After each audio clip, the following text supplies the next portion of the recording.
आज हम लोग कमेंट हब में आपका नया चैप्टर क्लास 9 का इंप्रूवमेंट इन फूड रिसोर्सेज के फॉर्म में लेके आ रहे हैं, जहां पे आपको समझना होगा कि फूड रिसोर्सेज क्या है, क्यों इसकी जरूरत पड़ी हमारे डे टू डे लाइफ में इसको ग्रो करने की, और हर एक टॉपिक को हम लोग कवर करेंगे सीबीएसई बेस पे आपके एनुअल एग्जाम्स के फॉर्म के रूप में।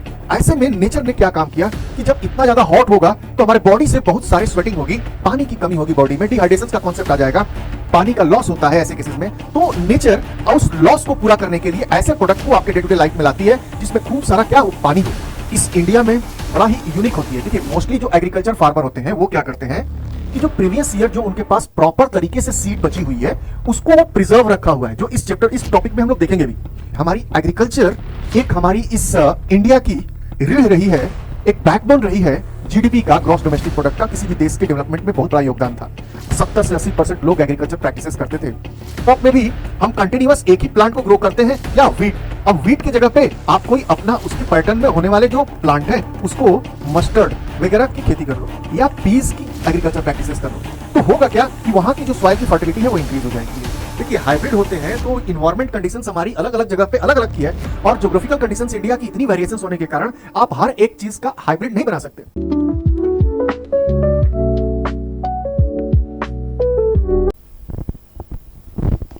जय हिंद बच्चों, कैसे हैं आप लोग? Good morning everyone. चलिए आज हम लोग कमेंट हब में आपका नया चैप्टर क्लास 9 का इंप्रूवमेंट इन फूड रिसोर्सेज के फॉर्म में लेके आ रहे हैं, जहां पे आपको समझना होगा कि फूड रिसोर्सेज क्या है, क्यों इसकी जरूरत पड़ी हमारे डे टू डे लाइफ में इसको ग्रो करने की, और हर एक टॉपिक को हम लोग कवर करेंगे सीबीएसई बेस पे आपके एनुअल एग्जाम्स के फॉर्म के रूप में। ठीक है, जैसा कि आप जानते हो इसका नाम ही क्या है। देखो इंप्रूवमेंट इन फूड रिसोर्सेज, क्यों जरूरत पड़ी हमें इंप्रूवमेंट इन फूड रिसोर्सेज का जरूरत क्यों पड़ा? सिंपल सा लॉजिक है इसका, क्योंकि आप नेचर में आप देख रहे हो नेचुरल रिसोर्सेज जो भी आपके इन्वायरमेंट में देखे जा रहे हैं, चाहे वो किसी फॉर्म में हो, वो एक लिमिटेड है। लिमिटेड इन द सेंस कि अब हम उसको बना नहीं सकते, उसको बनाने में मिलियंस ऑफ ईयर्स लगा, जो कि नेचुरल प्रोसेस के थ्रू हर एक चीज आपको देखने को मिल रहा है, चाहे वो रीयूजेबल हो, चाहे वो रिन्यूएबल हो, या एक ही तरह का आपके पास रिसोर्सेज हो जो एक बार यूज होने के बाद खत्म हो जाता है। जैसे अबायोटिक के फॉर्म में आपके पास हवा है, पानी है, पहाड़ है, रिवर है, हाँ लैंड एरिया है, यानी कि आप देखोगे तो 2/3 पोर्शंस केवल पानी के रूप में, समुद्र के रूप में, खारे पानी के रूप में, और 1/3 पोर्शंस ऑफ पूरे यूनिवर्स का केवल हमारे पास लैंड के फॉर्म में है, और उसी में कुछ एक पोर्शन है जहां पे हमारे पास रिसोर्सेस एज अ फूड की प्रोडक्शंस के रूप में देखने को मिलेगा। तो वहां पे अब आप देखो कि अगर ये चीजें सारी एक लिमिटेड है तो हम क्यों ऐसा जरूरत पड़ा, हमको क्यों जरूरत पड़ा? इसका रीजन बहुत ही सिंपल है। कारण यह है कि डिमांड का बहुत ज्यादा बढ़ना, डिमांड इन द सेंस हमारी पॉपुलेशन आवश्यकता से अधिक बढ़ी, तो रिसोर्सेज के रूप में, एनर्जी सोर्स के रूप में न्यूट्रिएंट्स हमारे को चाहिए, और न्यूट्रिएंट्स में हमारा फूड प्रोडक्शंस, फूड की हर एक वैरायटी जो भी आपके पास ग्रेन से लेकर के एक पूरी की पूरी एग्रीकल्चरल प्रैक्टिसेस, हर एक फूड के रूप में जो एनर्जी प्रोड्यूस करती है उसको हमें बढ़ाने की जरूरत पड़ी। इसलिए इस चैप्टर को आपको बुक में दिया गया इंप्रूवमेंट इन फूड रिसोर्सेज। तो चलिए देखते हैं इसके बारे में और कैसे इसके रिसोर्सेज को हम लोग यूटिलाइज करेंगे और हमारे फूड रिसोर्सेज की जो प्रोडक्टिविटी है इसको इंक्रीज करेंगे लिमिटेड रिसोर्सेज में होने के बावजूद। चलिए फिर स्टार्ट करते हैं अपने इस सब्जेक्ट को, और हर एक टॉपिक को हम लोग कवर करते हैं जो चैप्टर के रूप में, जिसको कि हमने देखा है हमारा improvement in food resources, right. तो चैप्टर का नाम समझ लो पहले, इंप्रूवमेंट इन फूड रिसोर्सेज। ठीक है, बहुत ही सिंपल, 1 by 1। ये ऐसा नहीं है कि आप कुछ नया चीज पढ़ रहे हो, इसमें सभी चीजें आपको पता है।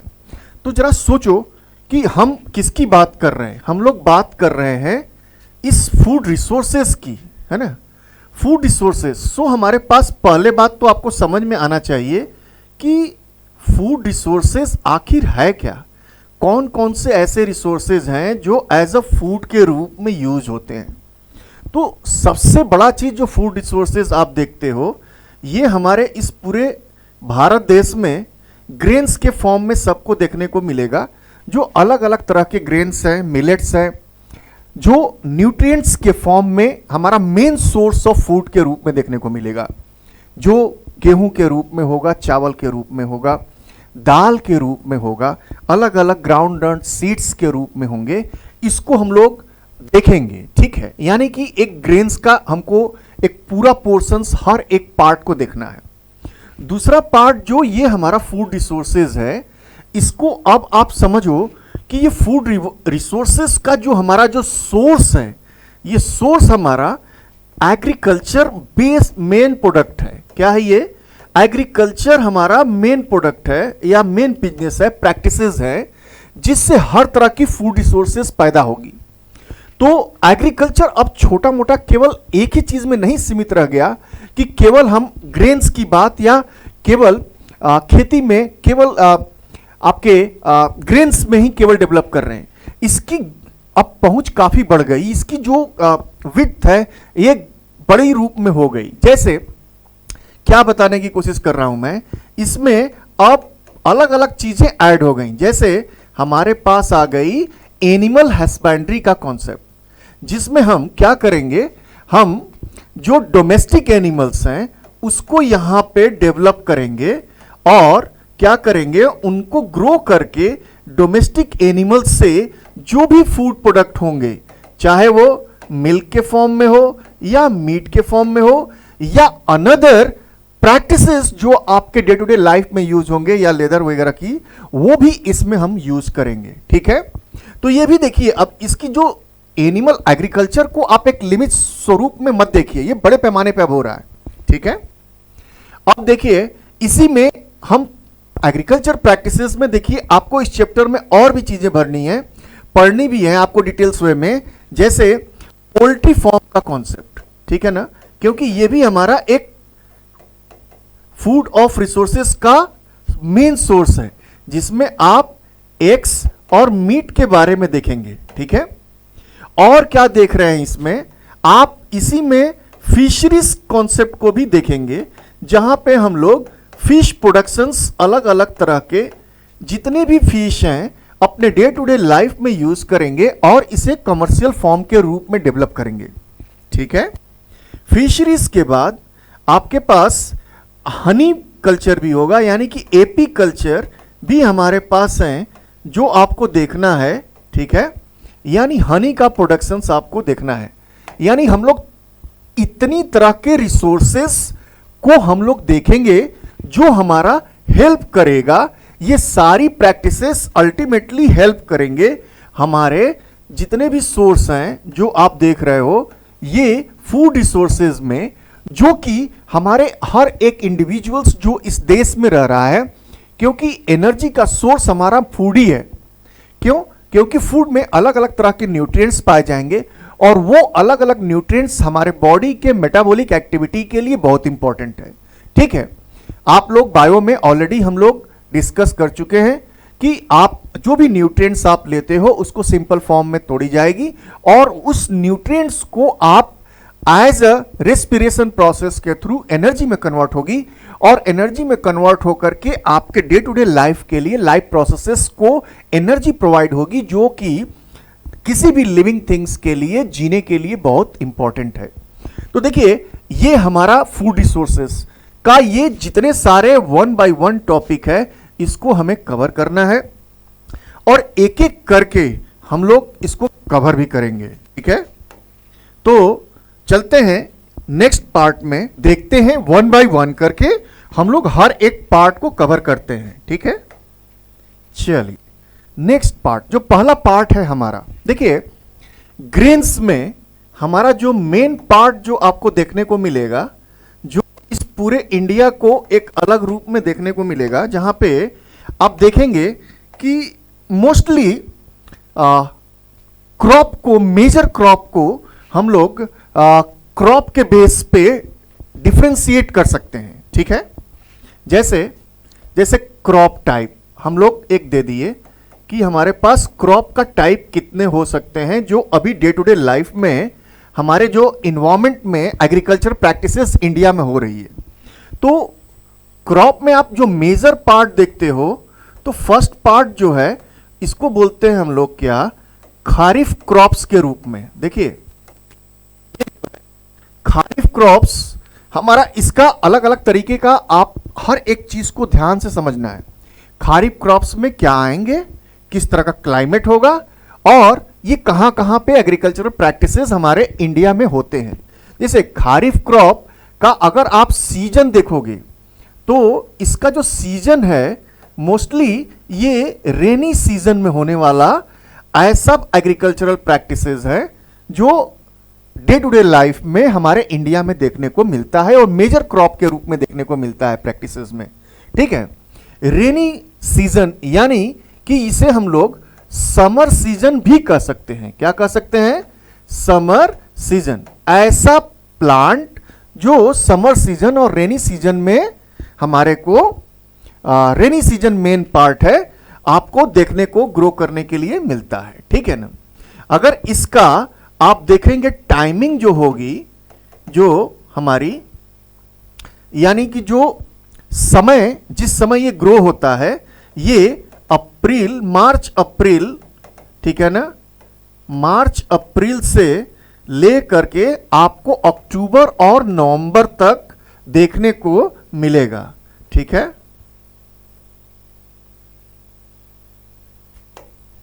अक्टूबर और नवंबर में स्टार्ट होगा, मतलब खत्म हो जाएगा। ठीक है, मार्च अप्रैल से स्टार्ट होगा, अक्टूबर और नवंबर में मोस्टली ऑफ इंडिया में आपको देखने को मिलेगा कि ये खत्म हो जाएगा। ठीक है, वेरी वेरी इंपॉर्टेंट थिंग्स।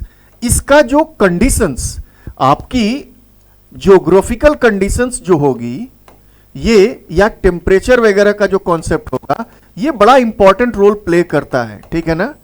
तो ज्योग्राफिकल कंडीशंस आप देखोगे, इसमें आपकी कैसी होनी चाहिए, इन्वायरमेंट थोड़ा हॉट हो। ठीक है, और जब जाहिर सी बात है कि बारिश हो रहा है तो वहां का इन्वायरमेंट कैसा होगा, ह्यूमिड होगा। ह्यूमिड मींस ह्यूमिडिटी की बात कर रहा हूं, presence of water in a air, right. तो ह्यूमिड होंगे। ठीक है, अगर आप इसका बेसिक कॉन्सेप्ट देखोगे तो टेम्परेचर कैसा हमारे लिए जो सुटेबल होगा इस प्लांट को ग्रो करने के लिए, इस क्रॉप को, तो ये हमारा 25 degree centigrade to 30 to 35 degree centigrade, ये हमारा आइडियल टेम्परेचर होगा जहां पे टेम्परेचर हमारा सुटेबल होगा इस तरह के क्रॉप को ग्रो करने के लिए। ठीक है, और इंडिया में ये मोस्टली आपके ऑल ओवर इंडिया में कवर करता है जहां पे ये ग्रो देखने को मिलता है इस तरह की प्लांट्स। जैसे एग्जाम्पल में आपका मेन क्रॉप के रूप में हम लोग पैडी यानी कि धान जिसे आप लोग बोलते हो, अगर उसकी ऊपर का लेयर, उसका जो हस्क हटा देंगे तो वो चावल में कन्वर्ट हो जाएगा। मेन है क्रॉप जो खारिफ में है वो है पैडी। ठीक है, सेकंड आपके पास जो आपके पास है वो है ग्राम, ग्रीन ग्राम। ठीक है, थर्ड पार्ट आप देखोगे तो उसमें आपको मिलेट्स देखने को मिल जाएंगे। ठीक है, अनदर जो एग्जाम्पल जो आपके इस ग्रुप में आएंगे उसमें हमारे पास ग्राउंड नट हो जाएंगे। ठीक है, ग्राउंड नट और सोयाबीन आप डाल दो इसमें। ठीक है, ये याद कर लेना है कि क्योंकि यही सब चीजें, कॉटन का ग्रो होना, यानी कि ऐसा प्लांट्स जो आप एक माइंड में सेटअप कर लो कि जहां पे खूब सारा रेनी सीजन में ग्रो हो रहा हो, समर सीजन के बाद ही जो आने वाला है थोड़ी सी गर्मी भी होती है, इसलिए टेम्परेचर वहां का सुटेबल होगा कि 25 टू 35 डिग्री सेंटीग्रेड के बीच में रहे, क्योंकि ह्यूमिडिटी होती रहेगी और आपका ग्रो करने के लिए बहुत अच्छा समय हो जाएगा। मार्च अप्रैल से ये ग्रो होकर के अक्टूबर नवंबर तक करीबन 6 से 7 महीने, आपको 6 महीने मोस्टली आपको ध्यान में रखने हैं, हर एक क्रॉप पैटर्न आपको देखने को मिलेगा। तो ये एक कंडीशन है, पहला जो सबसे मेजर इंडिया में देखने को मिल रहा है, जो बहुत ही कम ऐसा जगह इंडिया में होगा जहां पे ये खारिफ की फसल नहीं उगाई जाती है।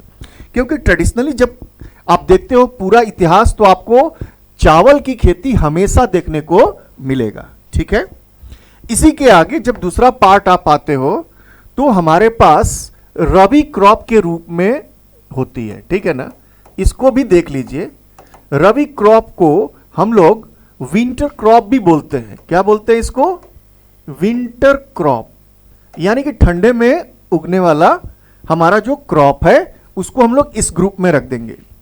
तो जाहिर सी बात है कि ऐसे में हमारे पास जो इन्वायरमेंटल कंडीशन होगा, जो टेम्परेचर जो सुटेबल होगा इस रबी क्रॉप के लिए, ये नॉर्मल टेम्परेचर होगा, यानी कि लेस देन 25 डिग्री सेंटीग्रेड, ठीक है ना।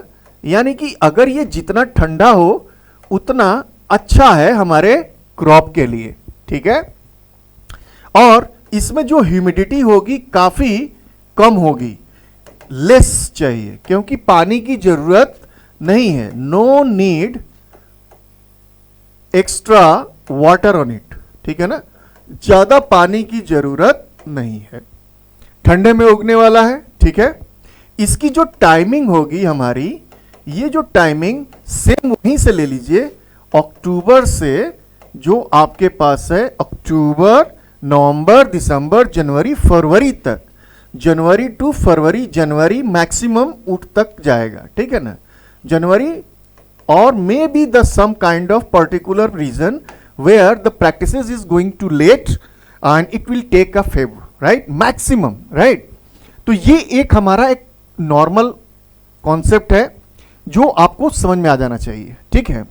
इसके जो एग्जाम्पल आप देखोगे, एग्जाम्पल इसमें ऐसे प्लांट, ऐसे क्रॉप्स आएंगे जो ठंडे में उगने वाले। जैसे इसका मेन क्रॉप जो हमारे पास है, पैडी की अपोजिट क्या है? वीट है। क्या है ये? वीट। ये एक मेन क्रॉप, जिस तरह खारिफ में हमारा पैडी क्रॉप जो मेन था, यहां पे हमारा है वीट क्रॉप है, ठीक है। और भी सारे क्रॉप के रूप में पी हो गया, ठीक है। मस्टर्ड, ये आपके पास मस्टर्ड, लिनसीड, राइट, ये इस तरह के प्लांट्स, ग्राम, इस तरह की चीजें आएंगी। ये सारी जो प्लांट है, इस तरह की जो प्लांट है, जो क्रॉप है, इसको हम लोग इस ग्रुप में रख देंगे रबी क्रॉप में, ठीक है।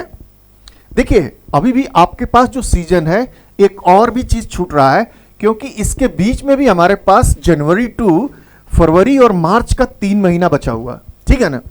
तो ऐसे केसेस में क्या होने वाला है? देखिए वहां पे नेचर हमारा बड़ा ही यूनिक है, a very very unique kind of pattern of nature are there. वो सब कुछ मैनेज कर लेता है अपने आप। अब देखिए इस समय इसी के बीच में जायद क्रॉप के रूप में आपके पास देखने को मिल जाएगा, जो हॉट सीजन में, यानी कि पूरी समर को कवर करता है, हॉट सीजन, राइट। और इंडिया में आप जानते ही हो मॉनसून कोई भी फिक्स है नहीं। तो जब गर्मी का जब मौसम आती है, बहुत गर्मी के बीच में, इसकी जो टाइमिंग हमारे पास है, ये बहुत ही सिंपल, जो हमारा जनवरी के बाद, यानी कि फरवरी भी ले लीजिए, फरवरी टू मार्च, जन फेब टू हमारे पास अप्रैल तक, मार्च अप्रैल तक, लास्ट तक, ये ऐसा टाइमिंग होगा जब इन्वायरमेंट में खूब सारी गर्मी होगी, क्योंकि हॉट सीजन है हमारे पास। क्या है? सीजन हमारा कैसा है? Hot season. देखिए सिंपल सा कॉन्सेप्ट है, इसमें टाइमिंग और टेम्परेचर बहुत इंपॉर्टेंट हो जाएगा। जब जाहिर सी बात है हॉट की बात हो रही है, तो टेम्परेचर हमारे पास mostly more than 30 degree centigrade, ठीक है ना, रिक्वायरमेंट होती है। तो ऐसे में नेचर ने क्या काम किया कि जब इतना ज्यादा हॉट होगा तो हमारे बॉडी से बहुत सारे स्वेटिंग होगी, पानी की कमी होगी बॉडी में, डिहाइड्रेशन का कॉन्सेप्ट आ जाएगा, पानी का लॉस होता है ऐसे केसेस में। तो नेचर उस लॉस को पूरा करने के लिए ऐसे प्रोडक्ट को आपके डे टू डे लाइफ में लाती है जिसमें खूब सारा क्या हो? पानी हो। तो देखिए इसका एग्जाम्पल आप लोग समझ जाइए, ये मोस्टली वो वाले फैमिली हैं जो क्यूकरबिटेसी फैमिली के रूप में जाने जाते हैं, जहां पे आपको देखने को मिलेगा क्या कि ऐसे वेजिटेबल प्रोडक्ट्स या ऐसे प्रोडक्ट्स होंगे जिसमें खूब सारा वाटर होगा, ठीक है। जैसे क्यूकम्बर का मतलब आप जान ही रहे हो, खीरे को हम लोग बोलते हैं, ठीक है ना। तो इस वाले ग्रुप में जो भी आते हैं, जैसे वाटरमेलन का कॉन्सेप्ट है, मस्क मेलन, राइट, ग्रेप्स, इस तरह के सारी चीजें जो आपको देखने को मिल रही हैं, यानी कि इसके अंदर खूब सारा क्या है, हमारे बेरीज का ग्रुप है, ठीक है ना, etcetera. This kind of particular food product which are having lots of water in it to make the balance of your body alkalinity of the all the blood level in our body. हमारे body में mineral, salts और water के level को balance करने के लिए इस तरह का एक ग्रुप होता है, ठीक है ना. तो देखिए अलग अलग तरह का क्रॉप पैटर्न हमारे पास बनते चले जा रहे हैं. तो मोस्टली अगर आप डे टू डे लाइफ में देखते हैं तो क्या होता है कि प्रैक्टिसेस जो आपकी क्रॉप की हो, चाहे वो खारिफ हो, चाहे वो रबी हो, चाहे वो जायद हो, इसमें एक चीज बहुत इंपॉर्टेंट है, क्रॉप प्रोडक्शन मैनेजमेंट. ठीक है, ये दो तरीके से हम लोग थोड़ा समझेंगे, ठीक है ना, वन बाय वन एक एक टॉपिक को देखते हैं, इसको कैसे हमारे पास मैनेज किया जाएगा, ठीक है ना. क्रॉप प्रोडक्शन मैनेजमेंट बहुत डिटेल्स में नहीं जाएंगे, इंपॉर्टेंट चीज हर एक पॉइंट को डिस्कस करते हुए देखते हैं, ठीक है ना. देखिए क्रॉप प्रोडक्शन मैनेजमेंट में मैं दो पार्ट में इसको बांटने की कोशिश कर रहा हूं, ठीक है ना. जैसे प्री क्रॉप, जैसे एक चीज हमने इसमें बांट दिया, pre crop production management, right. ध्यान से समझेंगे, आप अपने आप समझते चले जाएंगे, क्योंकि ये चीज नया नहीं है, आपने ऑलरेडी क्लास 8 में इसको पढ़ा है और वो क्रॉप प्रोडक्शन और मैनेजमेंट के फॉर्म में, ठीक है ना. तो नया चीज नहीं है. जैसे प्री क्रॉप प्रोडक्शन मैनेजमेंट यानी क्रॉप को लगाने से पहले या ग्रो करने से पहले उसकी सारी जो प्रैक्टिसेस है उसको इसमें देखेंगे. और दूसरा पार्ट जो देखेंगे वो हमारे को देखने को इसमें कवर करेंगे पोस्ट क्रॉप प्रोडक्शन मैनेजमेंट, ठीक है. यानी कि दो तरीके का, यह हम लोग इसमें प्रोडक्शंस की बात करेंगे और इसमें जो प्रैक्टिसेस होगी वो एक स्टोरेज की बात होगी. यहां पे देखिए ये प्रोडक्शन की बात करते हैं हम लोग, ठीक है, कैसे कर रहे हैं एक एक पॉइंट, और दूसरा पार्ट हमारा जो कवर करेगा स्टोरेज के रूप में होगा, ठीक है. यहां पे भी कुछ पार्ट स्टोरेज को भी देखेंगे बहुत ही शॉर्ट में, ठीक है, आपको पॉइंट वाइज समझाते चले जाते हैं. देखिए किसी भी क्रॉप प्रोडक्शंस को करने के लिए सबसे जो पहला जो प्रैक्टिसेस है ये हमारा प्लगिंग के रूप में हम लोग जानते हैं, ठीक है. प्लगिंग जानते हैं क्या करने के लिए हमारे पास होती है, जो पुराना रेसिडुअल पार्ट ऑफ प्लांट का जो रूट पटा हुआ है उसको हमको क्या करना है, उसको निकालना है. उसके लिए हम लोग हो वगैरह का यूज करते हैं, ठीक है ना. तो प्लगिंग यानी कि जमीन को प्लग करना, डिगिंग करके उसको ऊपर करना जो रूट के फॉर्म में चिपका हुआ है प्रीवियस प्लांट, ठीक है. क्योंकि अगर वो नहीं हटाएंगे तो कैपिलरीज जो वाटर पार्ट होगा, पानी का पार्ट होगा, मिनरल्स होगा, वो एब्जॉर्ब कर लेगा और अनवांटेड प्लांट्स काफी ज्यादा मात्रा में ग्रुप हो जाएंगे, डेवलप करेंगे. प्लगिंग, राइट, यानी digging of what, digging of soil. Soil को हम लोग थोड़ा सा बनाने की प्रिपेयरिंग ऑफ सॉइल भी लिख सकते हैं. इसको क्या लिख सकते हैं, प्रिपेयरिंग ऑफ सॉइल, राइट, ठीक है. दूसरा पार्ट जब प्लगिंग हो गया, देखिए सिंपल सा चीज है, वन बाय वन आपको खुद पता होगा, जब प्लगिंग हो गया तो सारी की सारी मिट्टी की लेवल थोड़ी सी डिस्टर्ब हो गई, लेवल सेम नहीं है. तो यहां पे जो दूसरा कॉन्सेप्ट आ जाता है इसको हम लोग नाम दे देते हैं क्या, लेवलिंग का कॉन्सेप्ट. लेवलिंग हमारे पास जो दो तरीके से करते हैं, जिस तरह प्लगिंग भी हमारे पास दो तरीके के, एक ट्रेडिशनल और एक जो आजकल की जो आधुनिक युग है, मॉडर्न टेक्निक. एक में ट्रैक्टर वगैरह मॉडर्न में यूज करते हैं और प्रीवियस में हम लोग अपने एनिमल हस्बेंड्री के मेल पार्टनर को यूज करते थे, जैसे भैंसे हो गए या सांड हो गया, उनको हम लोग यूज करते हैं उनको प्लगिंग करने के लिए हो के थ्रू, ठीक है ना. तो उसी तरह लेवलिंग के लिए एक चौड़ा सा पटरा होता है जो कोई भी ट्रैक्टर या जो ट्रेडिशनल होगा काउ बुफेलो वगैरह के पीछे लगा करके उसको खड़े हो जाते हैं लोग और लेवल करते हैं. उसका लेवलिंग का मतलब अनइवन लैंड को हम लोग इवन बनाना है, इवन लैंड पार्ट, राइट. हर जगह हमारे पास जो लेवल है उसको एक लेवल में करना है, लेवलिंग करना है. कारण ये है, इसका कारण बहुत सिंपल है, क्योंकि अगर ये अनइवन होगा तो सीड हो सकता है कि या तो ऊपर ही रह जाए या तो नीचे चला जाए।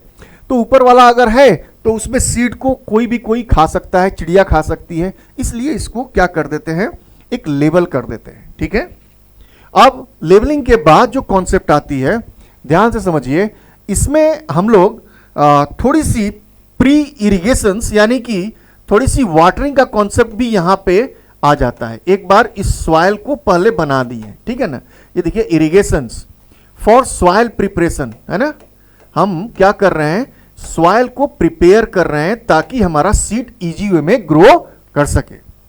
तो सॉइल प्रिपरेशन हमारा एक हल्की सी मॉइस्ट कर दिया हम लोगों ने अपने सॉइल को, हमारी जो जमीन है वो बन गई। ठीक है, एक एक करके समझते जाओ, बहुत सिंपल तरीके से समझा रहा हूं। उसके बाद क्या करेंगे, सिलेक्शंस ऑफ सीड्स क्या होते हैं, अब हमें क्या करना है, सिलेक्शंस ऑफ सीड्स का कॉन्सेप्ट है, बहुत इंपॉर्टेंट पार्ट है। अब देखिए सिलेक्शन ऑफ सीड्स इस इंडिया में बड़ा ही यूनिक होती है। देखिए मोस्टली जो एग्रीकल्चर फार्मर होते हैं वो क्या करते हैं कि जो प्रीवियस ईयर जो उनके पास प्रॉपर तरीके से सीड बची हुई है उसको वो प्रिजर्व रखा हुआ है, जो इस चैप्टर इस टॉपिक में हम लोग देखेंगे भी, पोस्ट क्रॉप प्रोडक्शन मैनेजमेंट। ठीक है ना, कैसे उसको बचा के रखे। या दूसरा हमारे पास सिलेक्शन ऑफ सीड्स में जो HYV सीड्स जो आपके पास है, high yielding variety seeds, HYV seeds, right, HYV seeds, इसको यूज कर लो। या गुड सीड्स के लिए हमारे पास एक कॉन्सेप्ट है जो एग्रीकल्चर हमारे हर दिन के प्रैक्टिसेस में यूज करते हैं। जो पुरानी सीड अच्छी है उसको क्या करते हैं, बहुत एडवांस है, उनको पानी में सोक कर देते हैं।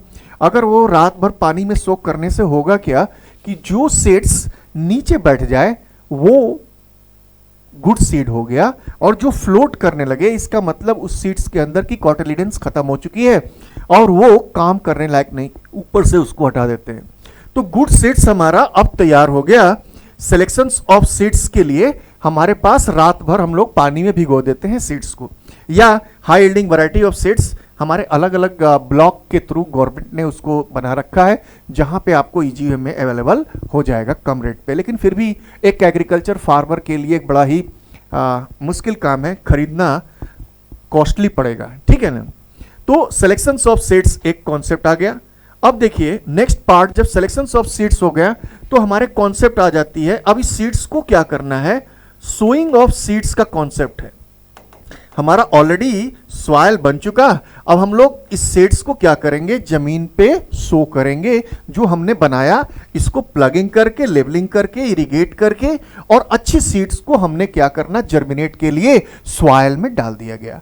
जैसा सॉइल का नेचर है, जैसा सीड का रिक्वायरमेंट है उसके अनुसार अगर उनको स्प्रेड करना है तो दो तरीके से, एक हमारा हाथ से करने वाला जो प्रोसेस होता है, ये चीज जो ट्रेडिशनल, और नए मॉडर्न टेक्निक के थ्रू हमारे इंस्ट्रूमेंट ही, ट्रैक्टर या कोई भी हमारे इस तरह के इंस्ट्रूमेंट जो बड़े पैमाने पे खेती की जाती है, कृषि की जाती है, उसमें सीड की सोइंग के लिए स्पेशली इक्विपमेंट है, वहां ड्रॉप वाइज डालते चले जाएंगे एक particular regular interval of distance के साथ।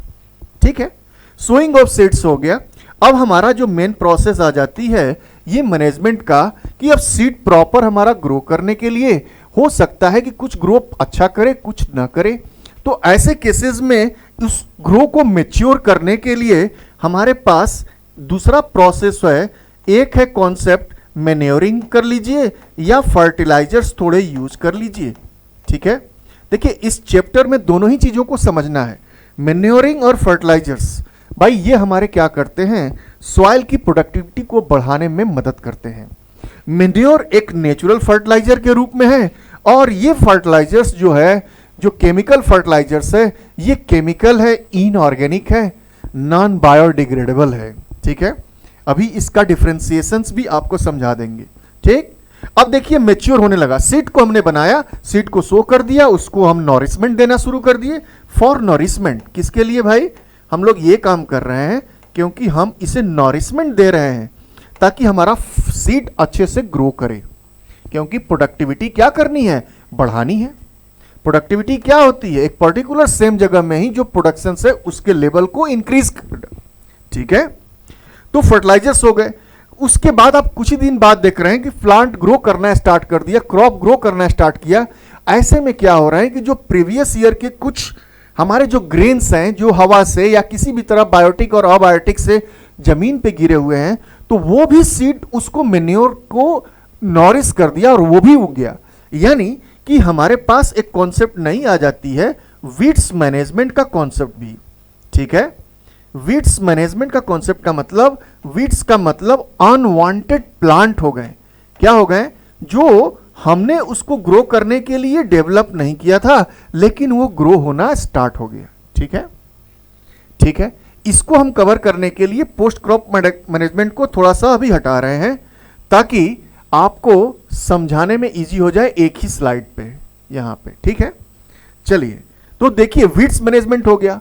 अब इसी का अगला पार्ट जरा देखिए, वीड्स मतलब अनवांटेड प्लांट। देखिए इसको हटाना बड़ा मुश्किल काम है, तो इसको लिए या तो दो तरीका प्रैक्टिसेस, जो बहुत ही स्मार्ट जो फार्मर होते हैं छोटे पैमाने पे, तो वहां पे क्या देखते हैं कि भाई मैनुअली आप इतने लोगों को हायर करो, और ह्यूमन रिसोर्सेज इतनी आसान नहीं है जितनी आपको दिख रही है।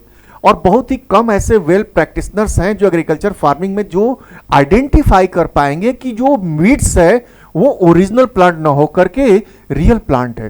देखिए होता क्या है कि वो वीड्स जो अनवांटेड प्लांट्स हैं एग्जैक्टली सेम लगते हैं बच्चे वाले स्टेज में, प्रीवियस स्टेज में सेम लगते हैं। तो जो अच्छे से समझ में नहीं, जिसको नहीं आएगा, जो अच्छा कृषक नहीं होगा, वो फार्मर नहीं होगा, तो वो इजी वे में आइडेंटिफाई नहीं कर पाएगा, और ये बड़ा कॉस्टली प्रोसेस है। तो ऐसे के लिए हम लोग इसका दूसरा उपाय करते हैं, हम लोग वीडीसाइड्स ले लेते हैं। ठीक है ना, हम लोग इस वीड्स को मारने के लिए स्पेशली केमिकल्स डीडीटी वगैरह यूज कर लेते हैं।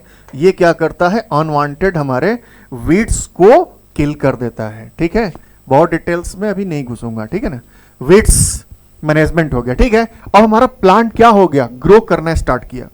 ग्रो स्टार्ट किया, एक रेगुलर इंटरवल पे हम लोग फिर से वाटरिंग करते हैं। ठीक है ना, एक रेगुलर इंटरवल पे मैन्योर और फर्टिलाइजर्स का भी उपयोग की जाती है ताकि ग्रो अच्छा करे। अब हमारा प्लांट ग्रो करना स्टार्ट कर दिया। ठीक है, तो ग्रो करना स्टार्ट कर दिया, तो एक समय के बाद अब ये हार्वेस्टिंग के लिए तैयार हो गया। देखिए नया कॉन्सेप्ट आ गया कि हमारा प्लांट अब खेतों में पक गया, अब कटिंग करने की बात आ गई। ठीक है ना, cutting the grains, right, cutting the grains. हाँ, अब आप खेतों में लगे हुए जो भी अनाज हैं, जो ग्रेन्स हैं, उसको आप क्या कर रहे हो, कटाई कर रहे हो। इसके लिए हमारे पास भी सेम प्रोसेस, मैनुअल और मॉडर्न टेक्निक। बड़े बड़े खेतों में हार्वेस्टर, कंबाइंस लगा दी जाती है, और वो सारे के सारे उसके हस्क को भी काट के ग्रेन्स को अलग कर देते हैं। इवन सिलोस या गिनी बैग्स में पैक भी हो जा रही है। ठीक है ना, तो ये कॉन्सेप्ट आ जाती है हार्वेस्टिंग की। लेकिन हार्वेस्टिंग कट हुआ, अब दूसरा पार्ट देखिए अलग से जो मैनुअली करते हैं, उसके बाद थ्रेसिंग का कॉन्सेप्ट आता है। ठीक है ना, थ्रेसिंग का मतलब कि जब आप कटिंग कर रहे हैं, remove the unwanted substances, remove the unwanted substances, जो आपके ग्रेन्स हैं, लेकिन इन्वायरमेंट में जो हमारे सॉइल हैं और कुछ मिट्टियां, कुछ अलग तरह के चीजें भी उसमें मिली हुई हैं ग्रेन्स को, तो उसको क्या करना है, क्लीन करना है। तो ये काम थ्रेसिंग का काम करते हैं। थ्रेसिंग थ्रेसर के रूप में भी होता है, जो काफ़ी फोर्स एयर के साथ आती हैं, ग्रेन्स भारी होने के कारण वहीं रुक जाएंगे, या पंखे से भी आपके पास मैनुअल तरीके से की जाती है, जिसमें आपको इस तरह से कोई ना कोई इक्विपमेंट यूज़ करके ग्रेन्स को थ्रेस किए जाते हैं, अलग किए जाते हैं, ग्रेन्स को मिट्टी से अलग की जाएंगी ताकि आपकी ग्रेन्स क्लियर हो जाए। ठीक है, अब ये सारे हो गए, तो यहां से काम हमारा एक काम हो जाता है स्टोरेज का। देखिए स्टोरेज अभी, लेकिन आप समझिए क्या चीज मैं समझाने की कोशिश कर रहा हूं, अभी भी ये फील्ड्स में ही है। क्या है ये, फील्ड्स में। अब आपको क्या हो गया कि हमने सारा ग्रेन्स को अलग कर दिया और स्टोर कर दिया खेतों में। देखिए एग्रीकल्चर फार्मर है हमारा, इंडिया का इतना बड़ा इक्विपमेंट उसके पास नहीं है, उतना बड़ा घर नहीं है, उतना बड़ा स्टोरेज नहीं है कि वो सारे ग्रेन्स को मूव करेगा। ठीक है ना, एक बार में, तो काफ़ी मुश्किल काम है। तो यहाँ तक का कॉन्सेप्ट आ जाता है प्री क्रॉप प्रोडक्शन मैनेजमेंट। ना उसको ढक पाता है ना कुछ। देखिए इसमें हमारे जो रिस्क होते हैं, याद रख लीजिएगा कि इसमें सबसे बड़ा जो मैनेजमेंट का जो पोर्शंस आ जाता है, जो हम लोग देखेंगे कि मैनेजमेंट में जब आप देखते हो कि इसमें दो चीज़ों को काफ़ी अच्छे तरीके से मैनेज करने की बात आ जाती है। ठीक है, एक प्रॉब्लम होती है हमारी अबायोटिक फैक्टर और दूसरा होती है हमारा बायोटिक फैक्टर। ठीक है ना, जरा समझो एग्रीकल्चर फार्मर का क्या स्थिति है। इतना सारा ग्रेन्स उसके फील्ड में रखा हुआ, खेत हमारे घरों से काफी दूर, और ऐसे में सारे ग्रेन्स को हम एक जगह रख भी नहीं सकते। बड़ा ही अलग तरीके का कॉन्सेप्ट है। अबायोटिक फैक्टर्स का मतलब नॉन लिविंग वाले जो फैक्टर्स हैं, जैसे आपके पास जो मेन प्रॉब्लम हो जाती है एग्रीकल्चर की, जो फार्मर की, जो एग्रीकल्चरल प्रैक्टिसेस में है, बारिश हो जाए या आपके पास थंडर हो जाए, कोई आसमानी बिजली चमक जाए, या कोई भी इस तरह का फायर लग जाते हैं इस तरह का, या टेम्परेचर काफ़ी इंक्रीज हो जाए, तो इससे होगा क्या एटसेट्रा, ये हमारे पूरी की पूरी स्टोरेज को ही डिस्टर्ब कर देंगे। या बायोटिक खेत में हमारे पास या तो एनिमल्स कुछ जो है खूब सारे हैं, जो लिविंग थिंग्स हैं, जो नुकसान पहुंचा दें। इसमें जो मेन हमारा जो इंपॉर्टेंट रोल प्ले करता है रैट्स वगैरह का कॉन्सेप्ट है। ठीक है ना, इंसेक्ट्स हैं, या हमें तो ये भी लगता है कि आजकल ह्यूमन भी काफ़ी एक दूसरे को नुकसान पहुंचाने में लगे हुए हैं। दूसरे का भी अनाज खेतों में है और फंस जाता है ऐसे में। ठीक है ना, तो ये एक कॉन्सेप्ट है हमारा प्री क्रॉप प्रोडक्शन मैनेजमेंट का। अब देखो स्टोरेज का, इसी का नेक्स्ट पार्ट जो हमारा आएगा पोस्ट क्रॉप मैनेजमेंट का भी आएगा, जो मैं आपको बता। पोस्ट क्रॉप मैनेजमेंट, देखिए पोस्ट क्रॉप मैनेजमेंट प्रोसेस को समझाने के लिए थोड़ा सा आपको मैं एक अलग कॉन्सेप्ट देने की कोशिश करूंगा, क्योंकि किसान एक जरा सोचो, जरा एक फ्री माइंड से आप समझिए। 1951 के बाद से भी हमारी एग्रीकल्चर एक हमारी इस इंडिया की रीढ़ रही है, एक बैकबोन रही है जीडीपी का, ग्रॉस डोमेस्टिक प्रोडक्ट का। किसी भी देश के डेवलपमेंट में बहुत बड़ा योगदान था। 70 से 80% लोग एग्रीकल्चर प्रैक्टिसेस करते थे। इन सारी चीजों के बावजूद भी क्या आज हमारा किसान क्या उस तरह से उन्नत हो पाया, वेल डेवलप हो पाया, जितनी की अनदर प्रैक्टिसेस जो इन्वायरमेंट में लोग कर रहे हैं बिजनेस के फॉर्म में, क्या एग्रीकल्चर प्रैक्टिसेस उस तरह से डेवलप हो पाई? आज भी आए दिन आपको सुनने को मिलता है कि ये एग्रीकल्चर ने ये लोन लिया था, वो नहीं करने के बाद अलग अलग स्टेप, गलत स्टेप उठा लिया गया।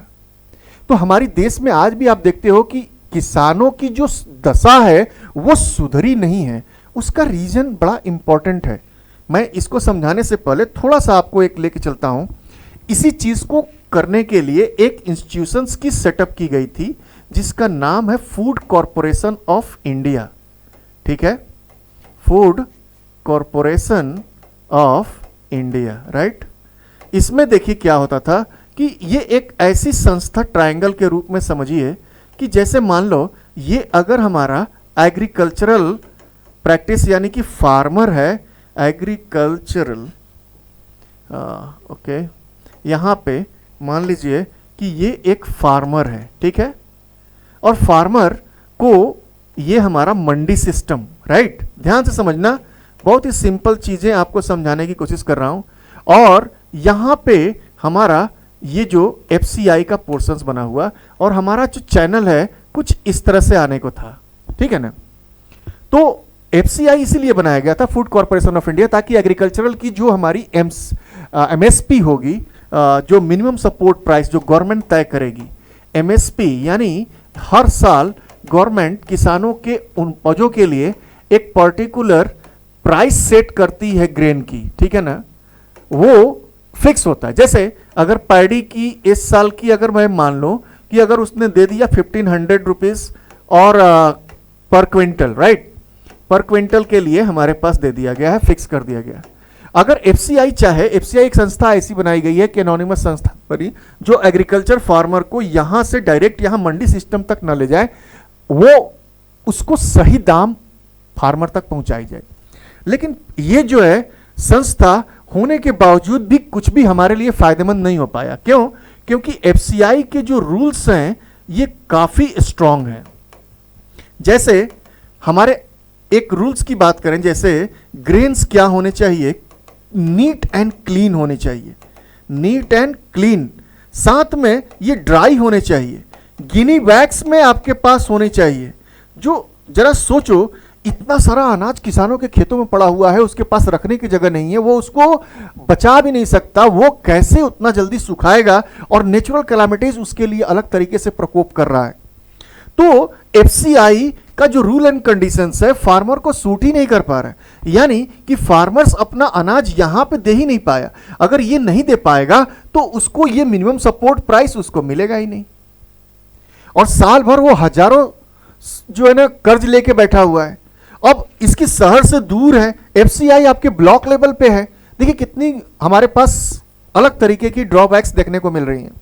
किसान मजबूर हो जाता है अपने सारे अनाज को बेचने के लिए डायरेक्टली लेके चला जाता है मंडी सिस्टम में, क्योंकि इनके खूब सारे एजेंट्स पड़े हुए हैं, और ये एजेंट्स क्या करेंगे, डायरेक्ट फार्मर से मिलेंगे और उनको ऑफर कर देंगे इस 1500 से कम 1000 रुपीज और मे बी 800 रुपीज आपको पर क्विंटल के लिए।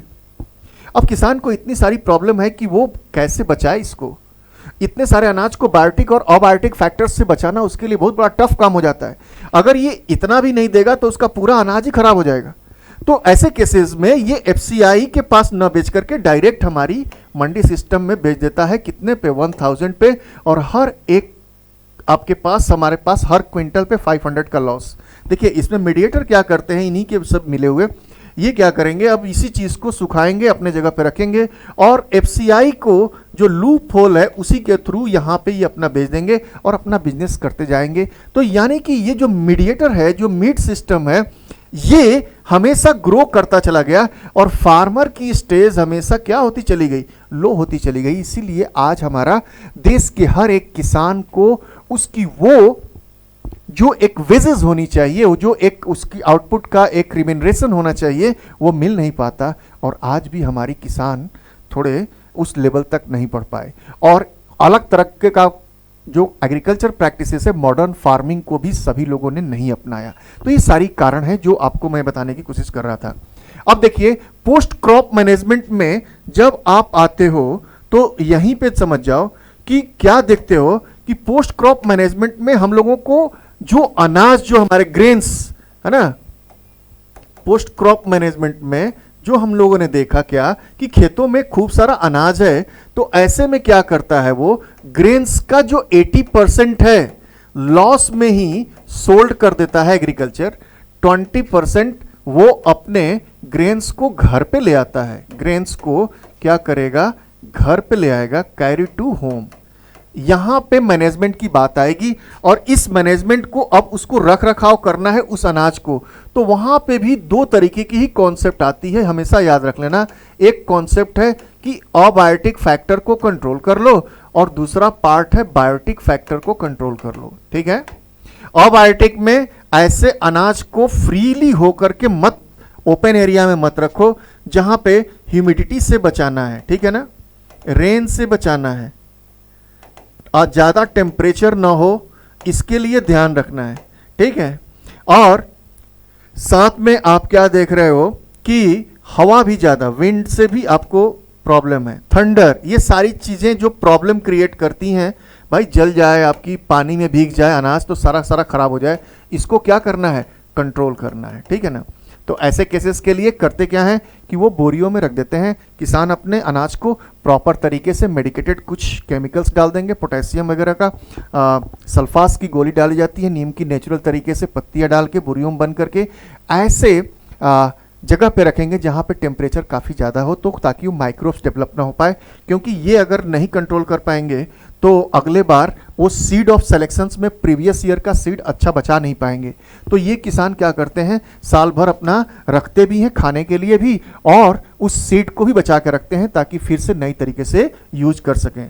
बायोटिक्स में इस तरह के जो इंसेक्ट हैं, इन सब से बचाना है आपको, ठीक है ना, और रोटेंस, रोटर्स, इस तरह से अलग अलग तरह के इंडिविजुअल्स हैं जो केमिकल्स के फॉर्म में, जो लिविंग रूप के रूप में जो आपके अनाज को जो स्टोर करते हैं उसमें डिस्टर्ब करेंगे, उसको समझाना है। ठीक है ना, तो ये एक पार्ट होता है। ठीक, नेक्स्ट पार्ट चलें। अब देखिए कॉन्सेप्ट हमें कैसे अपने, हमने एग्रीकल्चर प्रैक्टिस को हम कैसे बेहतर कर सकेंगे। देखिए इस चैप्टर में ध्यान रखना है इम्प्रूवमेंट इन फूड रिसोर्सेज में। ठीक है ना, तो एक कॉन्सेप्ट है, हमें ग्रो करने के लिए हमें कुछ अपनाना है टेक्निक। इस तरह के टेक्निक को हम लोग बोलते हैं क्या, modern technique of agriculture practices. ठीक है, एग्रीकल्चर। सबसे पहले एक बेसिक डिफरेंसेस भी आप लोग समझ जाओ। एग्रीकल्चर और फार्मिंग में अंतर है। एग्रीकल्चर वो होती है प्रैक्टिसेस जो कोई भी किसान बहुत ही कम स्केल पे, छोटे पैमाने पे एग्रीकल्चर प्रैक्टिसेस को करता है। वो उसका मोटिव एक सिंपल है, अपने और अपने जानने वालों के, आसपास के लोगों के लिए, कुछ लोगों के लिए, बहुत ही लिमिटेड लोगों के लिए उपज तैयार करना। लेकिन फार्मिंग इसका एक बड़ा पैमाने पे है, बड़े स्केल पे एग्रीकल्चर प्रैक्टिसेस के लिए है, ताकि वो खुद के लिए भी ग्रो करे और अलग तरीके का लोगों के लिए भी, समाज के लिए भी, एक पूरे देश भर के लिए, सभी के लिए भी अनाज का उत्पादन हो। तो उसको हम लोग बोलते हैं फार्मिंग। क्या बोलते हैं? फार्मिंग। एग्रीकल्चर सेल्फ प्रैक्टिसेस के लिए है, फार्मिंग कॉमर्शियल यूज के लिए है, ताकि लोगों तक अनाज पहुंच सके, क्योंकि हमारा टारगेट है इंप्रूवमेंट इन फूड रिसोर्सेज। ठीक है, तो देखिए फार्मिंग के टेक्निक में अलग अलग तरीके का हमारे पास पैटर्न है। जैसे फर्स्ट पार्ट अगर आप देखिएगा तो इंटरक्रॉपिंग, अलग अलग वर्ड मैं लिख देता हूं, उसके बाद अंत में एक एक करके समझाता हूं। Intercropping, right. सेकंड है मिक्स्ड क्रॉपिंग। मिक्स्ड क्रॉपिंग का कॉन्सेप्ट, ये मॉडर्न टेक्निक सब आपको देखने को मिलेगा।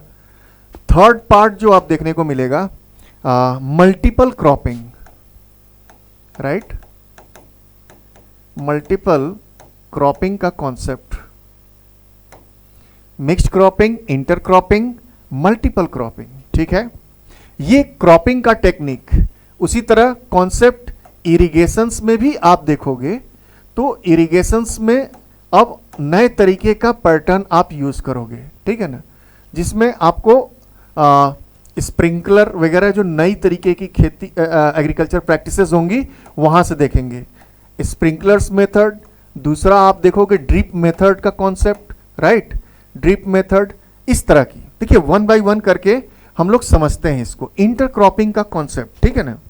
देखिए इंटरक्रॉपिंग क्या है।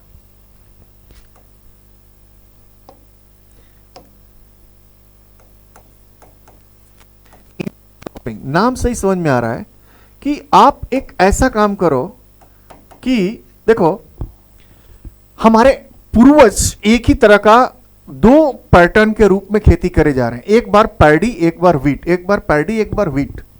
तो इससे हुआ क्या, क्यों जरूरत पड़ी मॉडर्न टेक्निक की खेती करने की? क्योंकि हमारी प्रोडक्टिविटी घट गई है। क्या हो गई?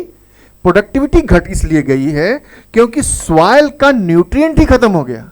तो जब सॉइल का न्यूट्रिएंट खत्म हो जाएगा तो कोई भी चीज ग्रो प्रॉपर तरीके से नहीं होगी।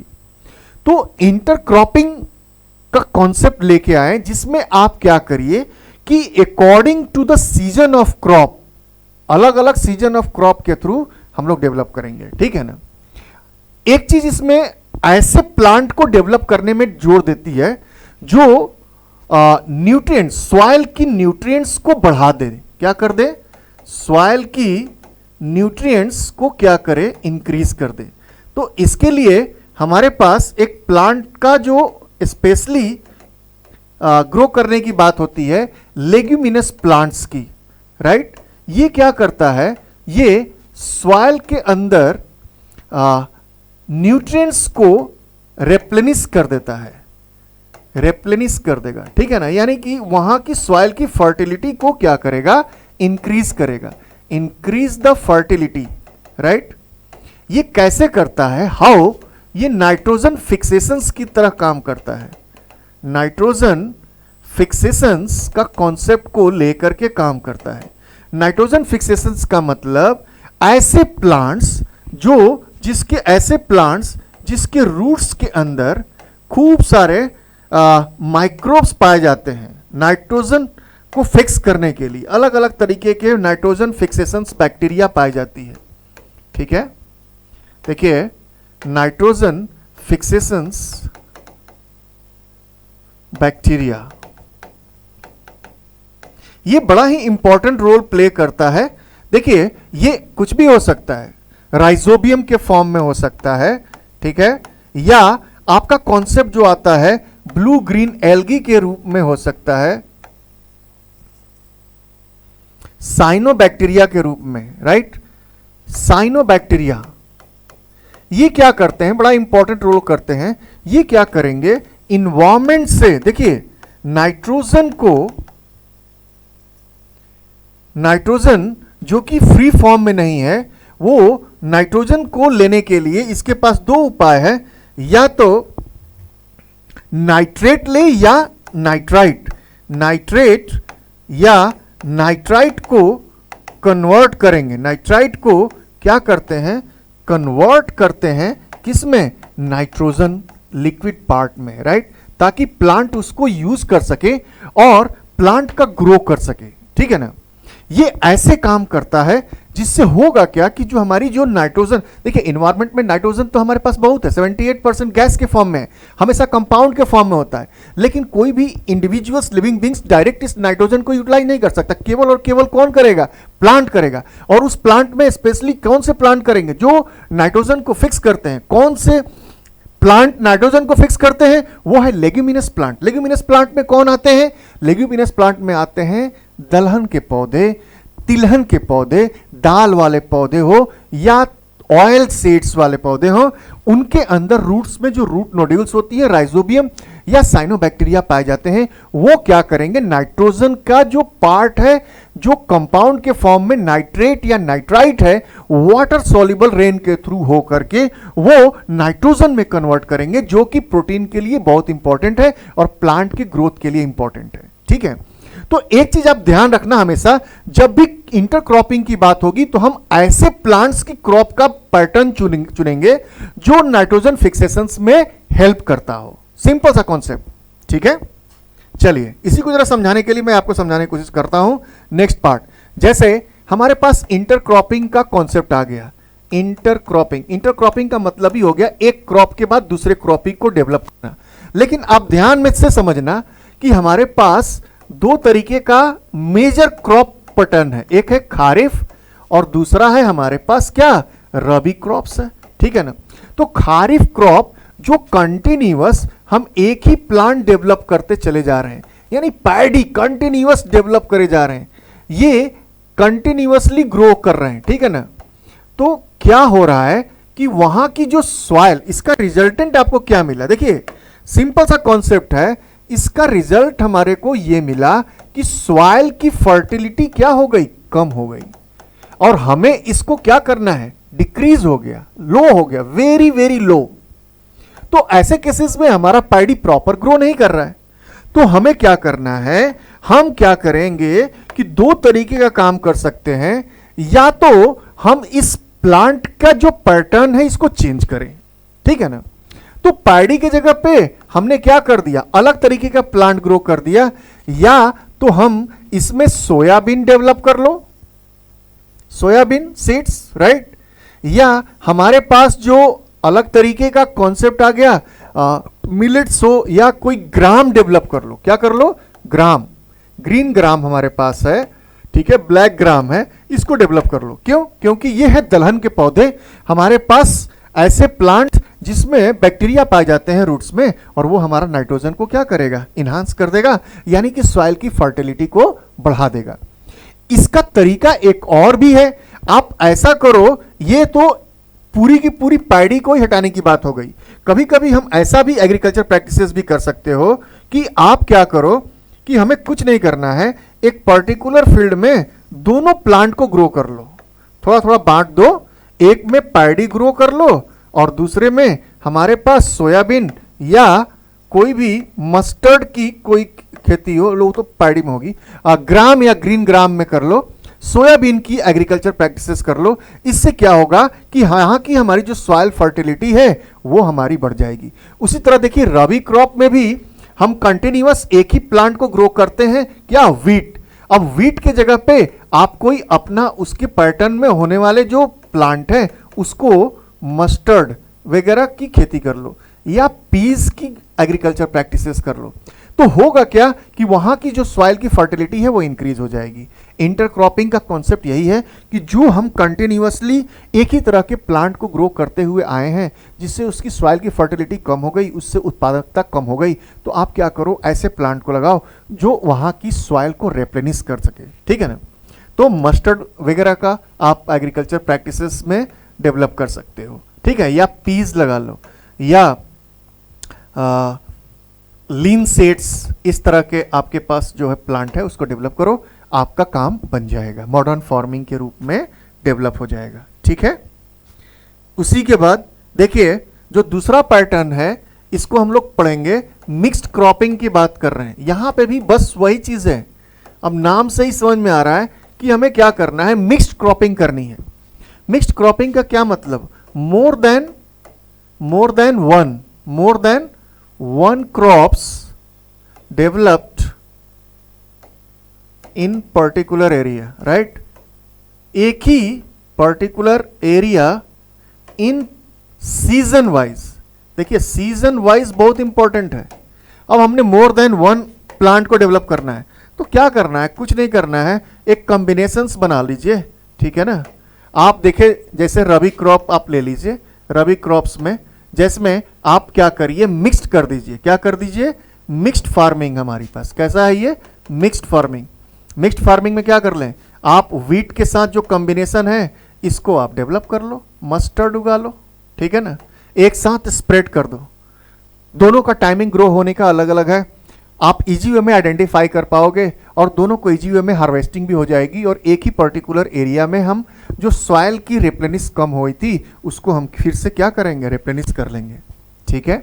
उसी तरह अगर हमारे पास खारिफ का प्लांट का सीजन है और वहां पे डेवलप करना चाह रहे हैं, तो हम सीधी सी बात कि पैडी भी ग्रो करेंगे और साथ में उसी के साथ हम क्या करेंगे, इजी वे में इसी को डेवलप कर लेंगे, साथ में कोई भी अरहर वगैरह का हम खेती कर लें। ठीक है ना, ये एक तरह से दाल हो जाएगा। तो ये हमारा क्या करेगा, एक कॉम्बिनेशन हो जाएगी मिक्स्ड क्रॉपिंग का, और हमारी सॉइल की रिप्लेनिश भी इजी वे में हो जाएगा। ठीक है। एक पर्टिकुलर अनदर पार्ट जो हम लोग डिस्कस करेंगे जिसमें हम लोग मल्टीपल फार्मिंग का कॉन्सेप्ट को समझेंगे। ठीक है ना। देखिए सब एक ही चीज है, बहुत ज्यादा टेंशन होने की जरूरत नहीं है। मल्टीपल क्रॉपिंग नाम से ही समझ में आ रहा होगा कि ये क्या कहने की कोशिश कर रहा है। मोर देन टू, यहां पे सिंपल सा चीज है, मोर देन टू प्लांट्स और grains developed in particular reason,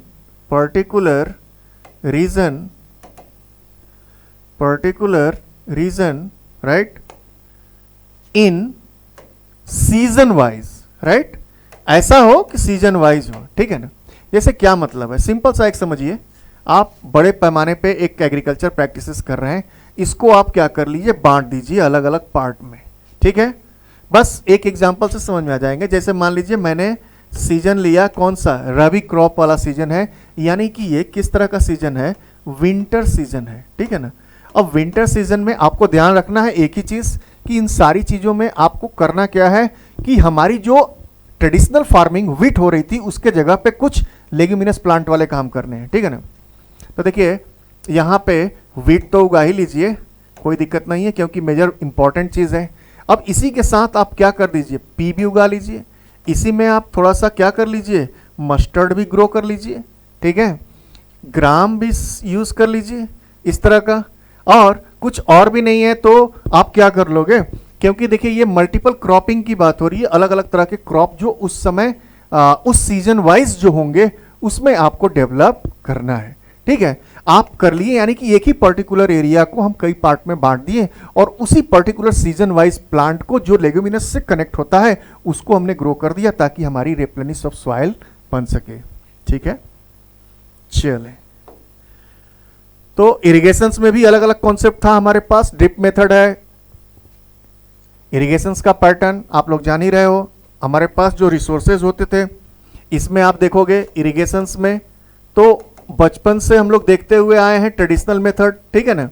तो हमारे पास स्टार्ट होती है रेहट हमारा रेन का फॉर्म है, ठीक है, वेल्स, ट्यूबवेल्स, ये सारी की चीज़ें कैनल्स के रूप में आपको देखने को मिलेगा।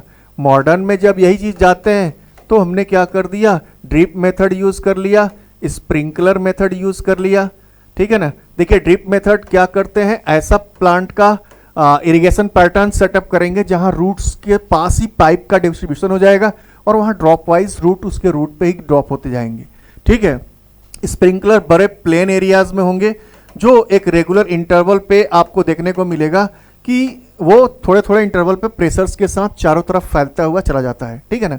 आप लोग ग्राउंड वगैरह में देखे होंगे, मैच वगैरह का, जहाँ पे उस तरह की स्प्रिंकलर मेथड आपको यूज करने को आ जाएगा। रेहट हमारा जो प्रीवियस पैटर्न है, पुरानी पैटर्न है जिसमें आप गाय इसको जो है एनिमल्स को यूज करते थे, या कोई भी एक प्रोसेस जहाँ पे ट्यूबवेल्स वगैरह से पानी निकाली जाती है, कुएं से पानी, एक रेहट सिस्टम के फॉर्म में छोटा छोटा डब्बे बने हुए हैं, वो घूमेगा और वहाँ से पानी भर के बाहर आएगा। रेन हमारा जो मेन सोर्स है मॉनसून पे डिपेंडेंट है, और यही सबसे बड़ा नुकसान है क्योंकि हमारी एग्रीकल्चर प्रैक्टिसेस आज भी इतना डेवलप होने के बावजूद भी हम रेन पर ही डिपेंड होते हैं, ठीक है ना। वेल हमारा कुआं के रूप में है, कैनल है, ग्राउंड वाटर जो हमारे पास है, ये भी एक हमारा एग्रीकल्चर प्रैक्टिसेस के रूप में देखने को मिलता है, ठीक है ना। तो ये सारी प्रैक्टिसेस हम लोग इस पर्टिकुलर पैटर्न में देखने को पकड़ रहे हैं, ठीक है। देखिए इसमें एक और भी चीज पूछता है जो आपको डिफरेंशिएट पूछेगा, मैन्योर वर्सेस फर्टिलाइजर्स, ठीक है। फर्टिलाइजर्स ये पूछेगा, आराम से कर लेना। ये मैटर्स हमारा कैसा है, ऑर्गेनिक है। कैसा है ये, ऑर्गेनिक है। डे टू डे लाइफ के चीज़ों से बनाएंगे, मैन्योरिंग करेंगे, जिसमें डे टू डे लाइफ में जो प्रैक्टिसेस हमारे पास वेस्ट मटेरियल है, काउ डंग वगैरह को यूज़ करेंगे, साथ में रेसिडिवल पार्ट ऑफ ग्रेन्स जो हमारे बचे हुए हैं, हस्क वगैरह, उसको यूज़ करेंगे। डे टू डे लाइफ में जो सब्जियों वगैरह के जो वेस्ट प्रोडक्ट है उसको यूज़ करेंगे, एक पर्टिकुलर बेड के फॉर्म में बनाएंगे लेयर बाय लेयर, और वहाँ पे आपके पास अर्थवॉर्म डेवलप की जाएगी और वो धीरे धीरे उस मैन्योर को वो करेगा। तो ये ऑर्गेनिक है, नुकसान नहीं देता, ये सस्ता भी है, बायोडिग्रेडेबल। देखिए एक वर्ड आप याद कर लीजिए, ये कैसा है, बायोडिग्रेडेबल है, अपने आप डिकम्पोज हो जाएगा माइक्रोब्स के द्वारा।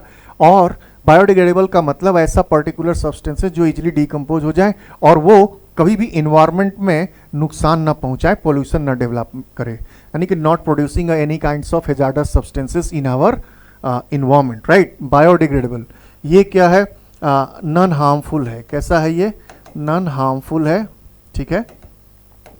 और ये सस्ता भी होता है, थोड़ा सा चीप है, यानी कि डियर रेट के रूप में जान सकते हो, सस्ता है, इजी वे में इजीली डेवलप कर सकते हैं, ठीक है। लेकिन उतना ग्रोथ नहीं करेगा जितना कि ये करेगा फर्टिलाइजर। ये देखिए इनऑर्गेनिक है, और जब इनऑर्गेनिक की बात आ गई तो कंपोनेंट बड़ा इंपॉर्टेंट हो जाता है कि ये नॉन बायोडिग्रेडेबल है। नॉन बायोडिग्रेडेबल का मतलब आप सीधा सा समझ लो कि ये इजीली डीकम्पोज नहीं होगा, और आप डीकम्पोज करने की कोशिश भी करोगे तो जाहिर सी बात है कि ये अंत में आपको पोल्यूशन जनरेट करेगा, वेरी वेरी हार्मफुल, क्योंकि ये हेल्प करता है, एक कॉन्सेप्ट है सॉरी, बायोमैग्निफिकेशंस का। टॉक्सिक सब्सटेंसेस हमारे डे टू डे लाइफ के फूड प्रोडक्ट में इतना ज़्यादा हो गया है कि अंत में हमारे बॉडी के अंदर आता है, वो एक्यूमुलेट होता चला जाता है, इकट्ठा होता चला जाएगा, और वो बड़े बड़े बीमारियों के रूप में, कैंसर खूब सारा आजकल देखने को मिल रहा है। उसका रीज़न यही है, accumulations of loss of toxin substances from one tropical level to another, right. और ह्यूमन उस पर सबसे टॉप में है, तो हर एक प्रोडक्ट को यूज़ करेगा वो खाने के लिए, चाहे वो प्लांट पार्ट हो चाहे वो एनिमल प्रोडक्ट हो, तो अल्टीमेटली वो अंत में आ गया हमारे बॉडी के अंदर, और वो हाईली डिकम्पोजेबल होगा ही नहीं तो हमारे को खूब सारा प्रॉब्लम क्रिएट करेगा, ठीक है ना। ये कॉस्टली भी है और ये मैन्युफैक्चर्ड हो सकता है, मैन मेड है, ठीक है ना। ये नेचुरल था, ऑर्गेनिक था, ये था क्या, नेचुरल था, लेकिन ये क्या है, मैन मेड है, और इसका कंपोनेंट सिर्फ मोस्टली देखने को मिलेगा नाइट्रोजन, फास्फोरस, पोटेशियम के रूप में। और यही चीज़ समझ लेना, ये हमारा एक नया कॉन्सेप्ट भी मैक्रोन्यूट्रिएंट्स और माइक्रोन्यूट्रिएंट्स का भी कॉन्सेप्ट। मैक्रोन्यूट्रिएंट्स समझ जाओ, ऐसा प्रोडक्ट है जो हमारे बॉडी के लिए, जो प्लांट के बॉडी के लिए बहुत ज़्यादा इम्पॉर्टेंट है, इसलिए उसको हम लोग क्या नाम दे देते हैं, मैक्रोन्यूट्रिएंट्स, राइट। मैक्रोन्यूट्रिएंट्स में मेन यही है, नाइट्रोजन, पोटेशियम, फास्फोरस, साथ में थोड़े से सल्फर, मैग्नीशियम भी है, ये कॉन्सेप्ट आ जाएंगे, मैग्नीशियम, राइट।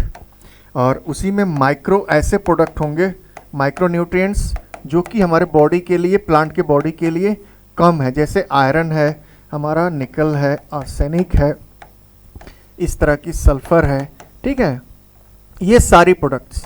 तो ये कभी कभी पूछ देता है, तो आपको आना चाहिए इसके बारे में। इजी वे में ये बना सकते हो, ये मैन मेड है, ये हमारा आर्टिफिशियल है, ये हम लोग बना सकते हैं इजीली, ठीक है ना, मैन मेड बाय फार्मर्स। लेकिन एक चीज़ है, प्रोडक्टिविटी इसकी ज़्यादा होगी। लेकिन देखिए इस चैप्टर में बड़ा डिस्टर्ब करने वाला चीज़, आप एक तरफ समझते हो कि सर आप बायोटिक पे जाओ, ये इसको हम लोग मैन्योर को, इसको हम लोग और भी नाम से जानते हो, बायोटिक, और बायोटिक एग्रीकल्चर की बात कर रहे हैं। और ये फर्टिलाइजर्स जो है ना हमारा, जो आज के युग में है, इसका प्रोडक्ट जो भी यूज़ कर रहा है वो काफ़ी कॉस्टली है और न्यूट्रिटिव भी है, सेफ भी है, ठीक है। लेकिन प्रॉब्लम यह है कि इसकी प्रोडक्टिविटी फर्टिलाइजर्स से कम होगी। तो सर फर्टिलाइजर्स तो हम तो यूज़ करेंगे ही, फर्टिलाइजर्स जब यूज़ करेंगे तो उसके साथ ढेर सारी प्रॉब्लम, नॉन बायोडिग्रेडेबल, इन बायोडिग्रेडेबल, यही चीज़ है जो समझना है इस चैप्टर में, ठीक है ना। हम चाह के भी नहीं चाह सकते हैं कि आप एग्रीकल्चर प्रैक्टिसेस में फार्मर्स जो है फर्टिलाइजर्स का यूज़ ना कर पाए, वो तो करना ही पड़ेगा क्योंकि प्रोडक्टिविटी काफ़ी इंक्रीज करनी है, ठीक है। इसी तरह आप देखते हो कि जो प्लांट वगैरह का डेवलपमेंट की बात आई थी, इसमें कुछ एक रिवोल्यूशंस लाए गए थोड़े बहुत आप लोग याद कर लो। जैसे आपके पास होने चाहिए पता कि ये हमारे पास ग्रीन रिवॉल्यूशन, ठीक है ना, इंडिया में जो आए हमारे, कौन है जो साइंटिस्ट के आसपास हमारे पास आए, MS स्वामीनाथन, ठीक है ना, ये हमारे हेल्प किए ताकि वीट का प्रोडक्शंस और काफ़ी इम्प्रूव हो गई, और जेनेटिक मॉडिफाइड HYV सीड्स पहली बार यूज़ किए ताकि उसका प्रोडक्शंस काफ़ी इंक्रीज हो गया, ठीक है ना। उसी तरह मिल्क के लिए आपके पास वाइट रिवॉल्यूशन आया, किसके लिए, मिल्क के लिए, कुरियन साहब, Verghese Kurien, right, that is the particular scientist जो अमूल का सेटअप किए, काफ़ी इंपॉर्टेंट रोल प्ले करता है सॉरी। उसी तरह हमारे पास जो कॉन्सेप्ट आई मेजर वाला, आप लोगों को थोड़ा बहुत याद करा देते हैं। जैसे ब्लू रिवॉल्यूशंस आया तो किसके लिए है, तो ये आप समझ जाना किसके लिए है, फिश के लिए, फिश का डेवलपमेंट। येलो रिवॉल्यूशन जो हमारे पास आ गए, ये मस्टर्ड के लिए हो गया, क्या हो गया, मस्टर्ड के लिए हो गया, ठीक है। गोल्डन रिवॉल्यूशन जो हमारे पास आ गए, ये हमारे पास सिल्क के लिए यूज़ किया गया, ठीक है, सिल्क है। उसी तरह हॉर्टिकल्चर भी इसमें ऐड कर लेना, सिल्क हो गया, हॉर्टिकल्चर को डेवलप करने के लिए यूज़ हो गया। पिंक के लिए फार्मास्यूटिकल्स और प्रॉन्स वगैरह है पिंक के लिए, ठीक है, फार्मास्यूटिकल्स एंड प्रॉन की एग्रीकल्चर।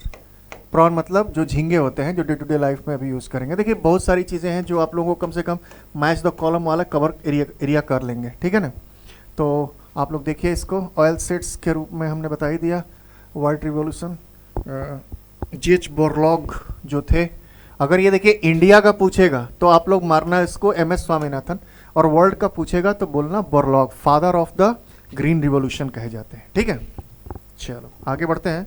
नेक्स्ट पार्ट में हम ग्रेन्स को कवर कर लिए थोड़े थोड़े शॉर्ट के फॉर्म में, थोड़ा आगे बढ़ते हैं। अब आपको एनिमल हस्बेंड्री के रूप में देखते हैं, ठीक है ना।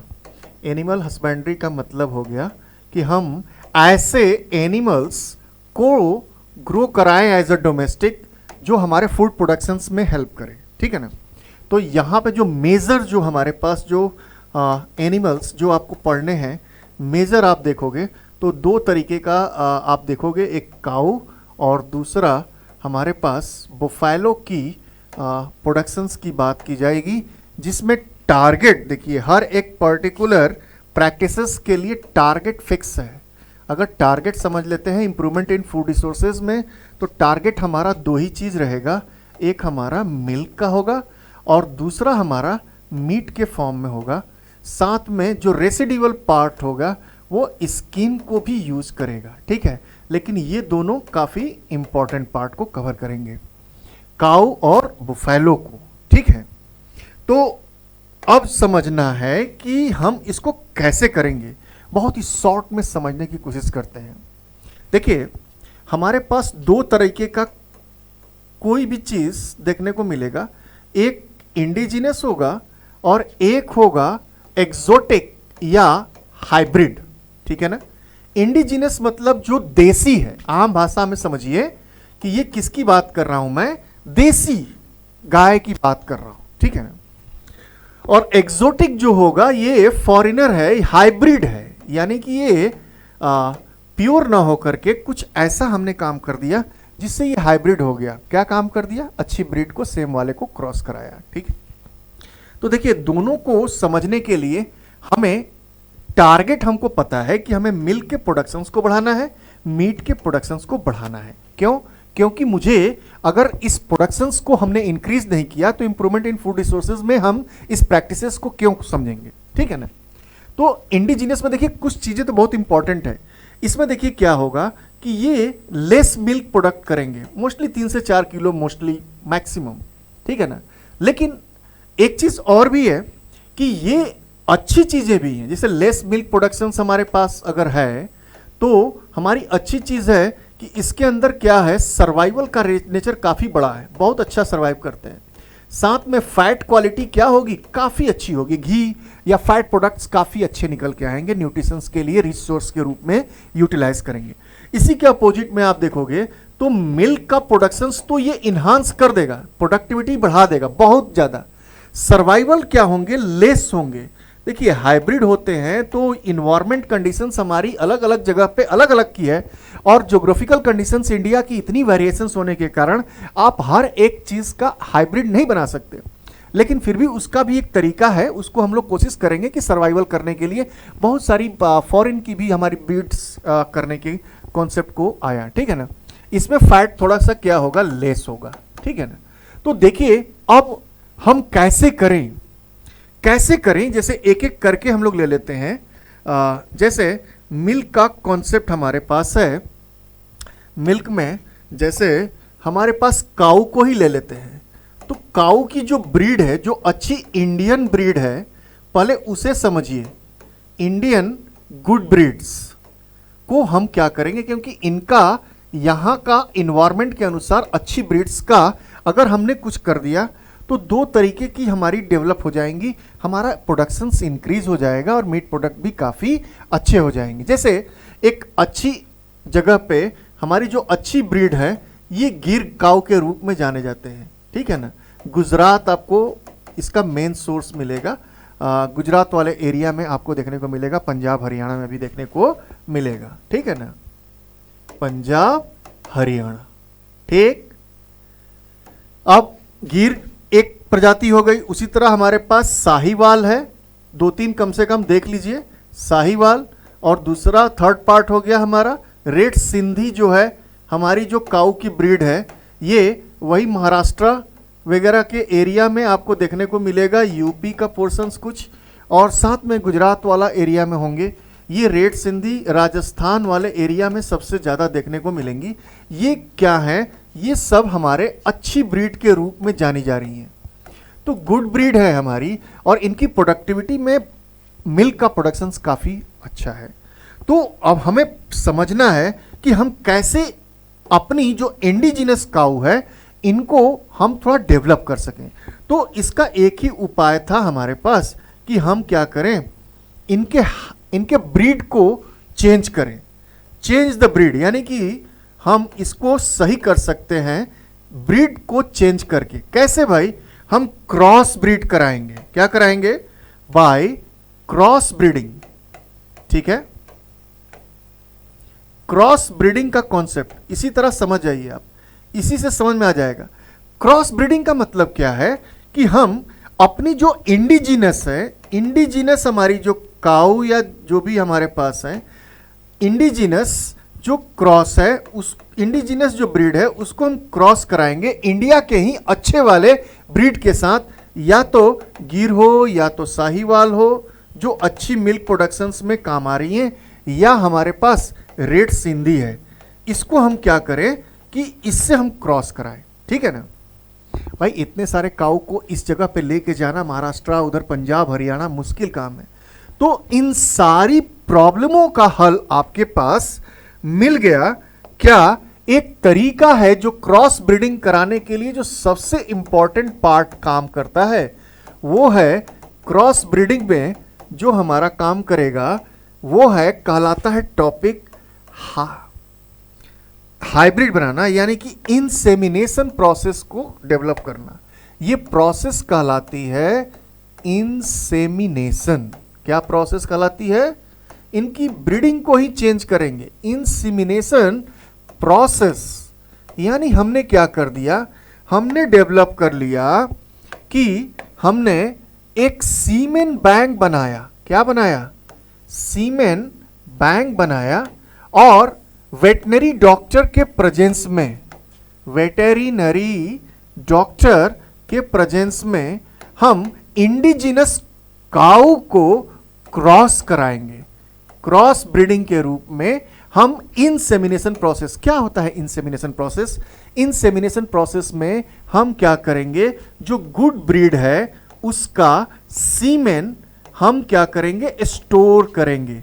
और ये गवर्नमेंट इतनी इस पे फोकस है कि आप काऊ बुफैलो जो भी आप देखोगे प्रोसेस, सेम प्रोसेस बुफैलो में भी सेम चीज होगी, बस वहां ब्रीड थोड़े से अलग होंगे, जो कि अलग ब्रीड के रूप में मुर्रा है, मैसना है, सुरती है, भड़वारी है, जफरादी है। इस तरह के जो अच्छे ब्रीड के हैं उनका भी प्रोसेस सेम यही है, बस आप क्या करो, इंसेमिनेशन प्रोसेस कंप्लीट कर दो। यानी कि आप सीमेन बैंक जो एक हर गवर्नमेंट आपकी हर एक ब्लॉक लेवल पे बना के रखी है, अच्छी अच्छी ब्रीड का वहां पे सीमेन से स्टोर करके रखी गई है। जिस तरह ब्लड बैंक होते हैं उसी तरह हमारा मेल रिप्रोडक्टिव जो सेल्स है उसको इकट्ठा करके रखे हैं, और वेटनरी डॉक्टर के हेल्प से इंसेमिनेशन यानी कि क्रॉस फर्टिलाइजेशन इंडिजिनस काऊ को डेवलप करेंगे, और वो क्या करेगा, हमारी ब्रीड को डेवलप करेगा, अच्छी ब्रीड में कन्वर्ट होंगे, जिसमें हमारी दोनों प्रोसेस काम आ जाएगी। क्योंकि रिजल्ट में हमें दो चीजें ही डेवलप करनी है, हमारी मिल्क का प्रोडक्शन इंक्रीज कर जाएगा, साथ में हमारा मीट का भी प्रोडक्ट यूज हो जाएगा, काफी इंक्रीज हो जाएंगी, क्योंकि हेल्दी हो जाती हैं ब्रीड। जो अच्छी ब्रीड है उनकी साइज भी काफी बड़ी होती है, स्किन को भी अलग तरीके से यूज कर सकते हैं। ठीक है, तो यानी कि हाइब्रिडाइजेशन कॉन्सेप्ट के थ्रू हम इंसेमिनेशन प्रोसेस से दोनों ही तरह के काऊ और बुफैलो दोनों को कंट्रोल कर लेंगे, अपने टारगेट को पूरा कर लेंगे। जिस तरह काऊ का हमने 3-4 आपको स्पीसीज बताया, उसी तरह सेम प्रोसेस हमारे बुफैलो के लिए भी आपको पता होना चाहिए, जिसमें जो सबसे इंपॉर्टेंट पार्ट है मुर्रा का कॉन्सेप्ट है। ठीक है, ये एक अच्छा है मुर्रा, मेहसना और सुरती, जो आपको पढ़ने को मिलेगा एनसीईआरटी में। ठीक है ना। अनदर पार्ट है सुरती, जाफराबादी, इस तरह का स्पेसीज आपके पास है। ये जो है बुफैलो की अच्छी ब्रीड मानी जाती है, और ये करनाल पंजाब के आसपास एरिया में है, काफी अच्छा मिल्क प्रोडक्शन है। ठीक है ना। तो ये एक पार्ट है हम जो मिल्क और मीट को प्रोड्यूस कर सकते हैं अच्छे पैमाने पे। इसी तरह और भी हमारे पास हैं जो मैनेजमेंट है, इसको कंट्रोल करने के लिए हमारे पास और भी चीज़ें जो हमारे जो एनिमल हस्बेंड्री मैनेजमेंट में देखने को मिलेगा, जो अलग रूप में मेडिसिन वगैरह के रूप में animal husbandry management, right, management. ठीक है, इसमें देखिए हर चीज़ कवर कर लीजिए। एक पार्ट जो हम लोगों ने अभी डिस्कस किया वो कॉन्सेप्ट था क्या, हाइब्रिडाइजेशंस का कॉन्सेप्ट, यानी इसे और भी नाम दे दिया हमने क्या, क्रॉस ब्रीडिंग के फॉर्म में, राइट। और क्रॉस ब्रीडिंग के लिए हमारे पास जो तरीका है वो एक ही था, इंसेमिनेशन प्रोसेस। ठीक, उसी का दूसरा पार्ट जो है हमारे को मैनेजमेंट में देखना है, केयर करने के लिए, ठीक है ना। जैसे प्रॉपर शेल्टर में हमारे जानवरों को रखना है, ठीक है ना, शेल्टर में रखे हो, क्लीनिंग पे ध्यान देना है, हाइजीन फैक्टर को काफ़ी ध्यान देना है, क्योंकि आप देखोगे कि जहाँ पे एनिमल्स प्रोडक्ट हमारे पास रहते हैं हाइजीन फैक्टर कंट्रोल होना चाहिए, ठीक है ना, मस्ट बी कंट्रोल्ड, राइट। ये चीज है। साथ में मेडिकेशन प्रॉपर हर एक इंटरवल के बाद, कुछ रेगुलर इंटरवल के बाद मेडिकेशंस होने चाहिए। देखिए माउथ फंगस डिजीज इन्फेक्शंस हो जाते हैं, प्रोटोजोअन्स हो जाते हैं, माइक्रोब्स बहुत सारे इकट्ठा हो जाते हैं उस पर्टिकुलर एरिया में जहाँ पे एनिमल हस्बेंड्री की जाती है। क्यों? क्योंकि वहाँ पे जो काउ डंग या बुफेलो डंग वहाँ पे उनके पैरों में इस तरह से फंसे रहते हैं, जो होगा क्या, माउथ एंड फीट डिजीज़ के रूप में हो जाती हैं। अनदर तरह के डिसेंट्री प्रॉब्लम भी होती है। हर तरह की डिजीज़ आपको डेवलप करने को, अगर उसका फेवरेबल कंडीशंस मिला माइक्रोब्स के लिए तो डेवलप होगा, तो उसको भी ये हमें ध्यान देना है ताकि हमारी जो एनिमल स्टॉक्स है, एनिमल हस्बेंड्री है, वो नुकसान ना हो, क्योंकि काफ़ी कॉस्टली बिजनेस है और इसमें नुकसान किसान नहीं सह सकता, ठीक है ना, कोई भी प्रैक्टिशनर्स। तो ये सारी प्रैक्टिसेस कीजिए जिससे हमारा दोनों प्रोडक्ट बढ़ जाएंगे, मिल्क का प्रोडक्शंस बढ़ जाएगा, मीट का भी प्रोडक्शंस हो जाएंगे, जो कंज्यूम की जाती है मीट इंडिया से बाहर अलग अलग तरह के देशों में, ठीक है ना।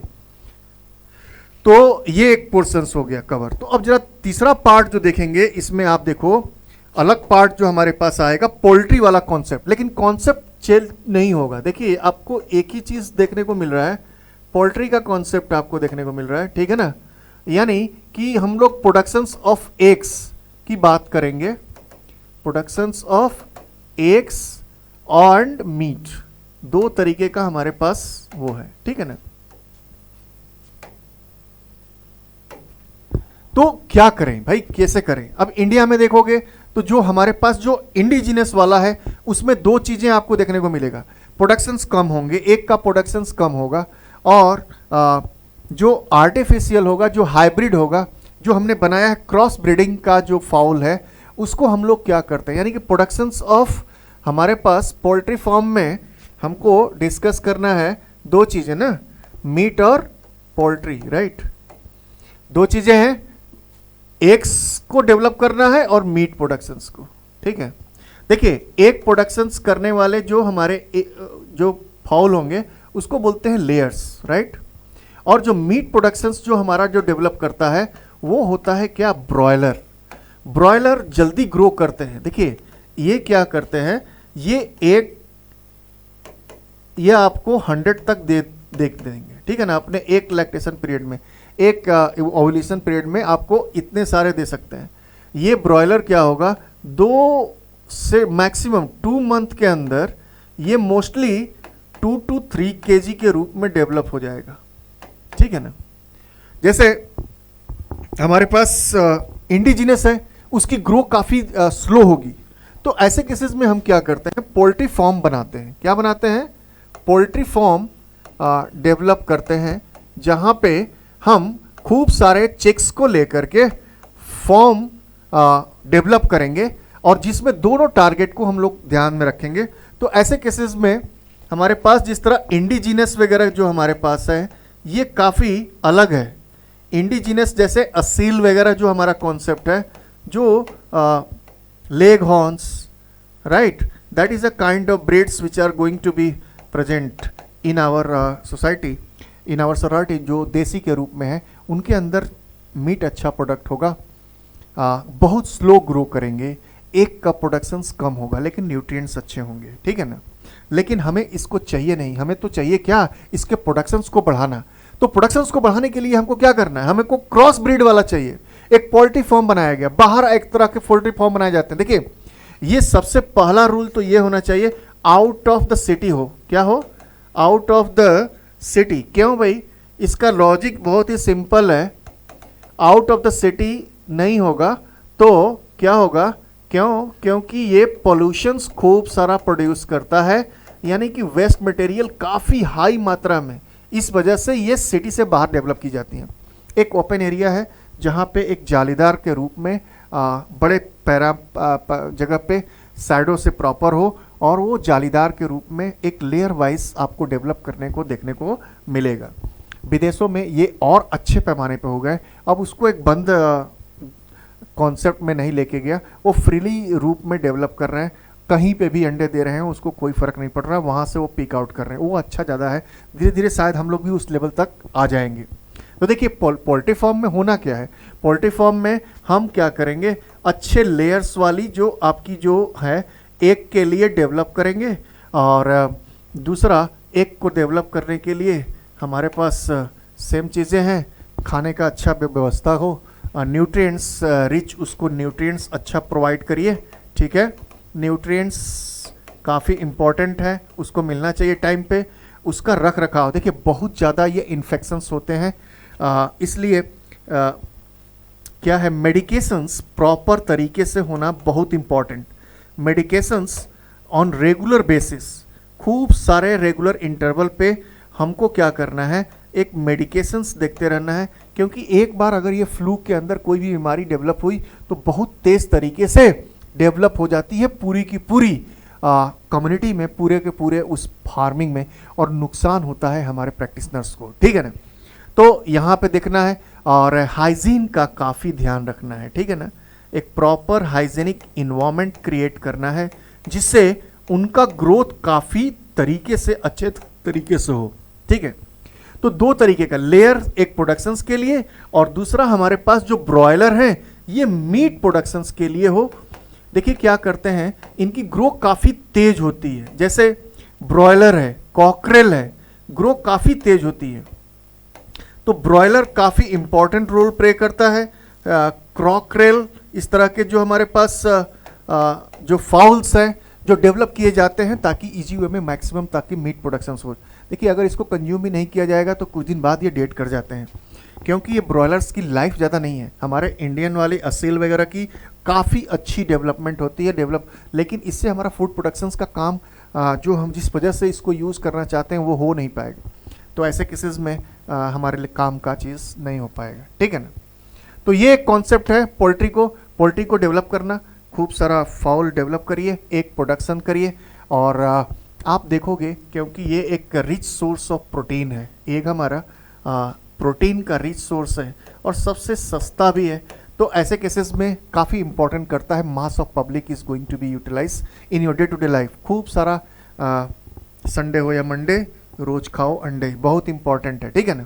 चलिए इसको हम लोग शॉर्ट में ही समझेंगे क्योंकि हमारे पास टाइम बहुत कम है। आपको ऑलरेडी इसी का पार्ट जो अगला पार्ट होगा, देखिए फिश प्रोडक्शंस के बारे में होगी, ठीक है ना। फिश प्रोडक्शंस भाई सिंपल सा टारगेट, हमारा टारगेट लेके चलिए, आपको समझ में आ जाएगा। टारगेट क्या है हमारे पास, increase the productivity of fish. Fish की प्रोडक्टिविटी अलग अलग, अब फिश भी हमारे पास अलग अलग है, ठीक है ना। फिश को कैसे आप डेवलप करोगे, तो भाई हमारे पास दो तीन तरीका, पहले तो समझो कि फिश में है क्या। फिश जो होगी इसमें हमारे पास दो तरीके का मेन फिश होती है। एक होती है रिवर फिश यानी कि fresh water fish, right, fresh water fish, right, और एक होती है मरीन फिश। ऐसे जो फिश होंगी जो नमक वाले पानी में यानी कि समुद्र में पाए जाने वाला, ये फ्रेश वाटर जाहिर सी बात है, और ये मरीन है, ठीक है। On the basis of structure, उनके स्ट्रक्चर के बेसिस पे, स्ट्रक्चरल बेसिस, हम फिश को भी डिवाइड कर सकते हैं अलग अलग पार्ट में। जैसे पहला पार्ट होता है फिन फिश, ऐसा फिश जिसमें फिन हो, ठीक है ना। एग्जाम्पल आपके पास जो मोस्ट कॉमन जो फिश है, रोहू है, कतला है, बांगर है, अलग अलग तरह के फिश जो इसमें फिश पाई जाती है, फिन पाई जाती है, उसको हम लोग करते हैं। अनदर पार्ट देखिए शेल फिश, एक बड़े ग्रुप में हमने बांट दिया इसको। ये पूरा का पूरा आपके इस ग्रुप में आते हैं, मोलस्क ग्रुप में, ठीक है ना।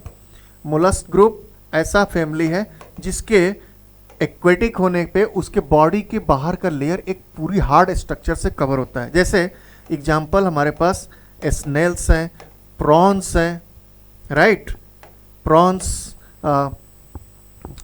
Crab, that is a kind of particular fish which are having a very hard skull present on it, right? तो ये तो फ्रेश फिश जो फ्रेश जगह पे पाई जा रही है, पानी में पाई जाने वाली, नदियों में है, हमारे पास तालाबों में है, या अलग तरीके का फार्मिंग कर रहे हैं वहाँ पे हो रहा है। मरीन ऐसी फिश होगी जो सॉल्ट में पाई जाती हैं, यानी कि सॉल्टेड वाटर में पाई जाने वाली, ठीक है। और ये हमारा फ्रेश फिश जो रिवर वगैरह में पाए जाएंगे, पॉन्ड्स में पाए जाएंगे, राइट। ये इस तरह की फ्रेश फिश होंगी। तो ये एक तरीका हो गया हमको समझने के लिए कि हमारी फिश की कैटेगरी कितनी है। अब जरा देखोगे तो इसमें फिश कल्चर की बात करना है मुझे। भाई फिश कल्चर का मतलब क्या कि हमें फिश के प्रोडक्शंस को बढ़ाना है। तो फिश के कल्चर को अलग अलग तरीके से हम डेवलप कर सकते हैं, ठीक है ना, फिश कल्चर, राइट। काफ़ी गवर्नमेंट इस पे काम भी कर रही है, फिश के लिए सब्सिडी भी दे रही है, जिस तरह एनिमल हस्बेंड्री में भी काफ़ी सब्सिडीज दी जा रही है, ठीक है। एक देखिए कैप्चर फिशरीज, आप ध्यान से समझिए तरीका क्या है। एक ऐसा प्रोडक्ट जो हम क्या कर रहे हैं, कैप्चर फिशरीज का मतलब कैप्चर फिश यानी कि caught fish from caught fish from where? From fresh water as well as what? Marine water। यानी कि ऐसा हमारे पास फिश का हमने कल्चर किया जो दोनों तरीके की है, प्योर वाटर में भी है और खारे पानी में भी पाया जाता है, ठीक है। एक जो दूसरा तरीका है कंपोजिट फिशरी का कॉन्सेप्ट। कंपोजिट फिशरीज का कॉन्सेप्ट क्या है कि हमने क्या कर लिया कि एक ही पर्टिकुलर एरिया में, एक पर्टिकुलर आपके तालाब या कोई भी लैंड एरिया है, यहां पे दोनों तरीके के फिश को डेवलप किया, कंपोजिट फिशरीज का कॉन्सेप्ट, ठीक है ना। तो इसमें फ्रेश भी हमारे पास वाटर फिश होंगे और साथ में हमारे पास मरीन फिश भी होंगी, ठीक है। और इस फ्रेश फिशरीज और मरीन फिशरीज और फ्रेश में भी अलग अलग तरीके की टाइप की मछलियां हैं जो on the basis of feeding, on the basis of feeding pattern, देखिए feeding pattern on the pond, right. वो क्या करते हैं, अलग अलग पॉन्ड का लेयर के फॉर्म में ऊपर वाले एरिया में आपको देखने को मिलेगा। जैसे कतला एग्जाम्पल आप देखोगे कि जो कतला जो हमारी फिश है वो टॉप पे फीड कर रही है, रोहू जो है मिडल पे फिश को एक ही तालाब में मिडल में ग्रो कर रहा है। उसी तरह शिंगल काइंड ऑफ फिश है, वो क्या कर रहे हैं, बॉटम फीडर है, वो बॉटम पे रह रहे हैं। यानी कि एक ही पर्टिकुलर फिश का हमने एरिया को डेवलप किया, पानी डाला और अलग अलग सेम तरह के फिश, उसी में सेल फिश भी हमारे ग्राउंड पे हमारे सेल फिश भी डेवलप कर रहे हैं। ऐसा फिश जो ओलस्क फैमिली से हैं, जिनके ऊपर कवर पाया जा रहा है एक हार्ड स्केल का, वो भी हमारे एक पर्टिकुलर एरिया में डेवलप हो रहे हैं, ठीक है। और इस तरह से हम फिश का देखिए, फिश के लिए सिंपल सा कॉन्सेप्ट है, मॉडर्न टेक्निक काफ़ी अब एडवांस हो गया। एडवांस होने का मतलब क्या है कि जो फिश का जो हमारा जो पैटर्न है, देखिए फिश केवल एक ही जगह पे अब नहीं डेवलप कर सकते हो आप। फिश जो है डेवलप करने का जो हमारा फिश डेवलपमेंट एरिया हमारा काफ़ी ग्रो कर गया है, ठीक है ना। देखो कैसे कर रहा है, ये सिंपल सा कॉन्सेप्ट है मॉडर्न टेक्निक में।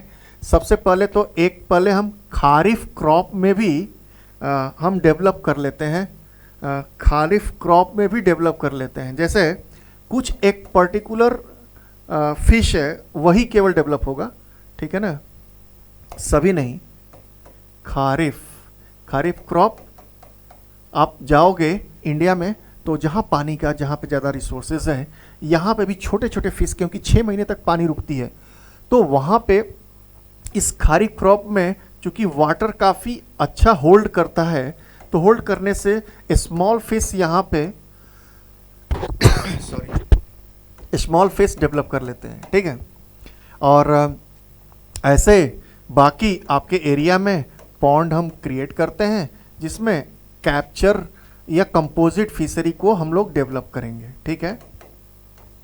मॉडर्न टेक्निक और बड़े पैमाने पे देखिए क्या होने लगी है, एक पर्टिकुलर एरिया डेवलप किया गया।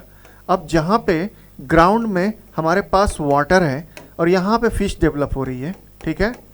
इसी के ऊपर हमने क्या कर दिया कि हमने पोल्ट्री फार्मिंग भी कर दी यहीं पे। पोल्ट्री फार्मिंग देखिए कितना ऊपर कई लेयर पे हम यहाँ पे डेवलप कर रहे हैं एग को, और यहाँ पे चिकन को डेवलप कर रहे हैं, और नीचे हमारा क्या हो रहा है, फिश का डेवलपमेंट हो रहा है। यानी कि जो वेस्ट प्रोडक्ट हमारा जो यूज करेगा, जो रिलीज करेगा हमारा ये फाउल, जो चिकन, जो हेन जो भी हैं, वो सारे के सारे यूटिलाइज हो जाएंगे फिश के एज अ फीड के रूप में। यानी कि एक ही पर्टिकुलर एरिया में हम मॉडर्न टेक्निक के रूप में जो फिशरीज है इसको एक अलग लेवल पे लेके गए और वहाँ डेवलप कर दिया, और यहाँ से यूटिलाइज हो गए इसको खाने के लिए। देखिए फिश दो तरह की होती हैं, एक नॉर्मल हर्बीवोर्स जो जू प्लैंकटन को न खा के फाइटोप्लैंकटन होती हैं, ग्रेन्स को खाएंगी। एक कॉर्निवोर्स भी होती हैं जो मछलियों को खा जाती हैं। तो थोड़ा ध्यान रखना है इसको, क्योंकि जो फिश होंगे उसमें कोई भी नॉर्मल हर्बीवोर्स में एक भी अगर कॉर्निवोर्स फिश चला गया तो वो सारे के सारे उसके सिडलिंग्स को ही क्या करेंगे, खा जाएंगे, ठीक है ना। तो ये एक प्रॉपर तरीका है। फिशरीज हमारा रिसोर्स, सबसे ज़्यादा रिसोर्स हमारा प्रोटीन में कोई भी चीज़ में मिलता है तो वो हमारा क्या है, फिश है, जो कि मेन सोर्स है फूड के रूप में, न्यूट्रिएंट्स के रूप में, जो डे टू डे लाइफ में यूटिलाइज की जाएगी। तो इसको भी डेवलप करना काफ़ी इम्पॉर्टेंट है इम्प्रूवमेंट इन फूड रिसोर्सेज में, ठीक है। तो देख लीजिए, इसी को आगे बढ़ाते हैं। क्या करेंगे कि हम नेक्स्ट पार्ट में एक और भी काम करना है आपको, एपी कल्चर का प्रोसेस समझना है। एपी कल्चर एक ऐसी प्रैक्टिसेस है जिसमें टारगेट अगर आपको पता है, देखिए इसका भी टारगेट हमारे पास सिंपल सा दो चीज़ें हैं। एक है फूड के रूप में हनी को डेवलप करना, राइट, और दूसरा है हमारा उसी का जो प्रोडक्ट है वैक्स, उसको भी इंक्रीज करना है, ठीक है ना। तो एपीकल्चर मतलब हनी का डेवलपमेंट के रूप में डालते हैं हम लोग, और हनी हमारा क्या है, रिच सोर्स ऑफ कार्बोहाइड्रेट, है ना, rich source of what, carbohydrate के फॉर्म में है, ठीक है ना। तो ये हमारा मोस्टली जो सबसे ज़्यादा यूज होने वाला चीज़ है वो मेडिसिनल पर्पस के लिए यूज होता है, और इसको फीडिंग के रूप में भी हम लोग यूज़ करते हैं, फूड के रूप में भी हम लोग डे टू डे लाइफ में यूज़ करते हैं एज ए शुगर, राइट। तो हनी और वैक्स का कॉन्सेप्ट हमारे पास जो डेवलप है, हनी डेवलप करने के लिए हमारा जो कॉन्सेप्ट आता है, इसमें हमारे पास हनी बीज का कॉन्सेप्ट आते हैं, और हनी बीज जो हमारे पास है वही क्या करेंगे, हनी को डेवलप करेंगे, ठीक है। तो जरा देखिए कैसे ये काम करता है। हनी बीज जो है हमारे पास ये तीन तरह के होते हैं। सबसे पहला चीज आप समझिए, हनी बीज में तीन तरह की आपके पास हनी बीज आपको देखने को मिलेगा। एक है हमारा क्या है, इसको बोलते हैं क्वीन बीज, राइट। एपिस इंडिका में जो सबसे क्वीन की एक खास बात है, ये सबसे लार्ज होते हैं और इनका काम एक ही है, रिप्रोड्यूस करना यंग वंस को, reproduce the new young ones, खूब सारे एग्स को प्रोड्यूस करना और वहाँ से नई तरह की हनी बीज को पैदा करना। ये हमारा काम है क्वीन का, ठीक है ना। सेकेंड पार्ट हमारे पास आते हैं वर्कर्स, राइट, और थर्ड पार्ट होते हैं क्या, ड्रोन के फॉर्म में। तीन तरह की हमारे पास हनी बीज। वर्कर्स जो होती हैं ये हेप्लॉइड फर्टाइल क्या होती हैं, हेप्लॉइड फीमेल होती हैं, ठीक है। अब इस वर्कर्स को भी अलग अलग तरह से बांटा गया है, ठीक है ना। ये एक नर्सिंग का भी काम करते हैं, दूसरा हमारा केयर के रूप में, केयर टेकर के रूप में भी काम कर रहे हैं, ठीक है। और साथ में क्या करते हैं, नेक्टर कलेक्ट करने का काम करते हैं, नेक्टर कलेक्ट करने का भी काम करते हैं, ठीक है।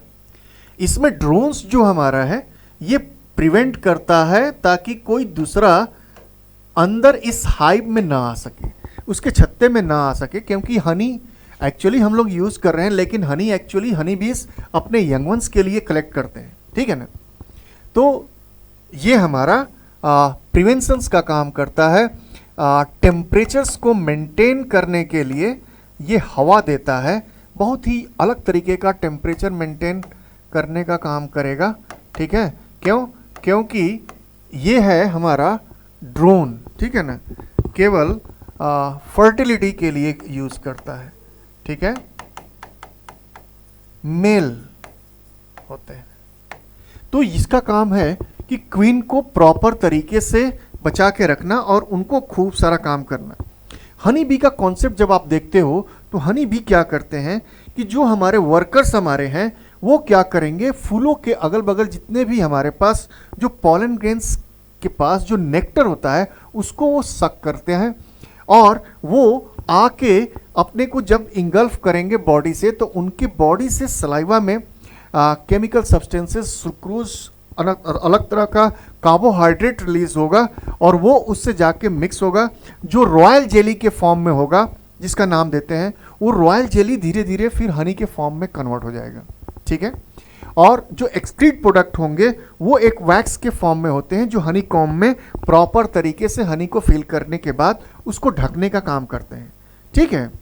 तो ये ऐसे काम चल रहा है। तो हनी प्रोडक्शंस को अगर हम नेचुरल तरीके से होने दें तो ये काफ़ी लंबी प्रोसेस है, कहीं कहीं पे आपको देखने को मिलेगी। तो वहाँ पे अपीयरीज बनाई जाती हैं। अपीयरीज हम क्या करेंगे, अलग तरीके का एक रिसोर्सेज डेवलप करेंगे, ठीक है। आर्टिफिशियल हनी हमको डेवलप करना है, आर्टिफिशियल मेथड यूज करना है हनी प्रोडक्शंस के लिए। To use for honey productions, right,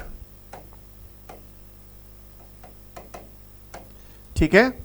तो क्या करते हैं, देखिए इसको बनाने का बहुत ही सिंपल सा चेरिया है। आप क्या करिए, एक छोटा सा बड़ा सा एपियरीज बनाते हैं, ठीक है। एपियरीज क्या है, एक तरह का आर्टिफिशियल चेंबर है। क्या है ये, आर्टिफिशियल हाइव भी बोल सकते हो, हाइव चेंबर, जहां पे क्या होगा कि हनी कॉम्ब डेवलप होगी। देखिए यहां पे हनी कॉम्ब की एक पूरी की पूरी डेवलप होगी आर्टिफिशियल के रूप में। आपको क्या करना है, देखिए इस तरह की लेयर होती है और ये लेयर यहाँ पे कई सारी लेयर्स होती हैं आर्टिफिशियल, और ये हनी हाइव के फॉर्म में बनाई गई है। जैसे इस तरह हनी हाइव जो आपकी हेक्सागोनल बनाई जाती है उस तरह की बनी हुई है, वो भी आर्टिफिशियल तरीके से, राइट। और यहाँ पे क्या करना है आपको, बस एक पर्टिकुलर क्वीन को ले जाके यहाँ पे रख देना है। एक क्वीन यहाँ पे रख देंगे और पर्टिकुलर कई सारे लेयर्स के फॉर्म में यहाँ बना दिए जाएंगे। मोस्टली जो आर्टिफिशियल एपियरीज के रूप में जब बनाई जाती है तो वो ऐसे जगह पे बनाई जाती है, बड़ा इंपॉर्टेंट रोल करता है जहां खूब सारी एग्रीकल्चर प्रैक्टिसेस, फ्लावर्स डेवलप हों, जहां पे फ्लावर्स की डेवलपमेंट जहां पे ज़्यादा हो रही है, जहां ग्रो की जा रही है, उस वाले एरिया में इस तरह की डेव सेटअप की जाती है।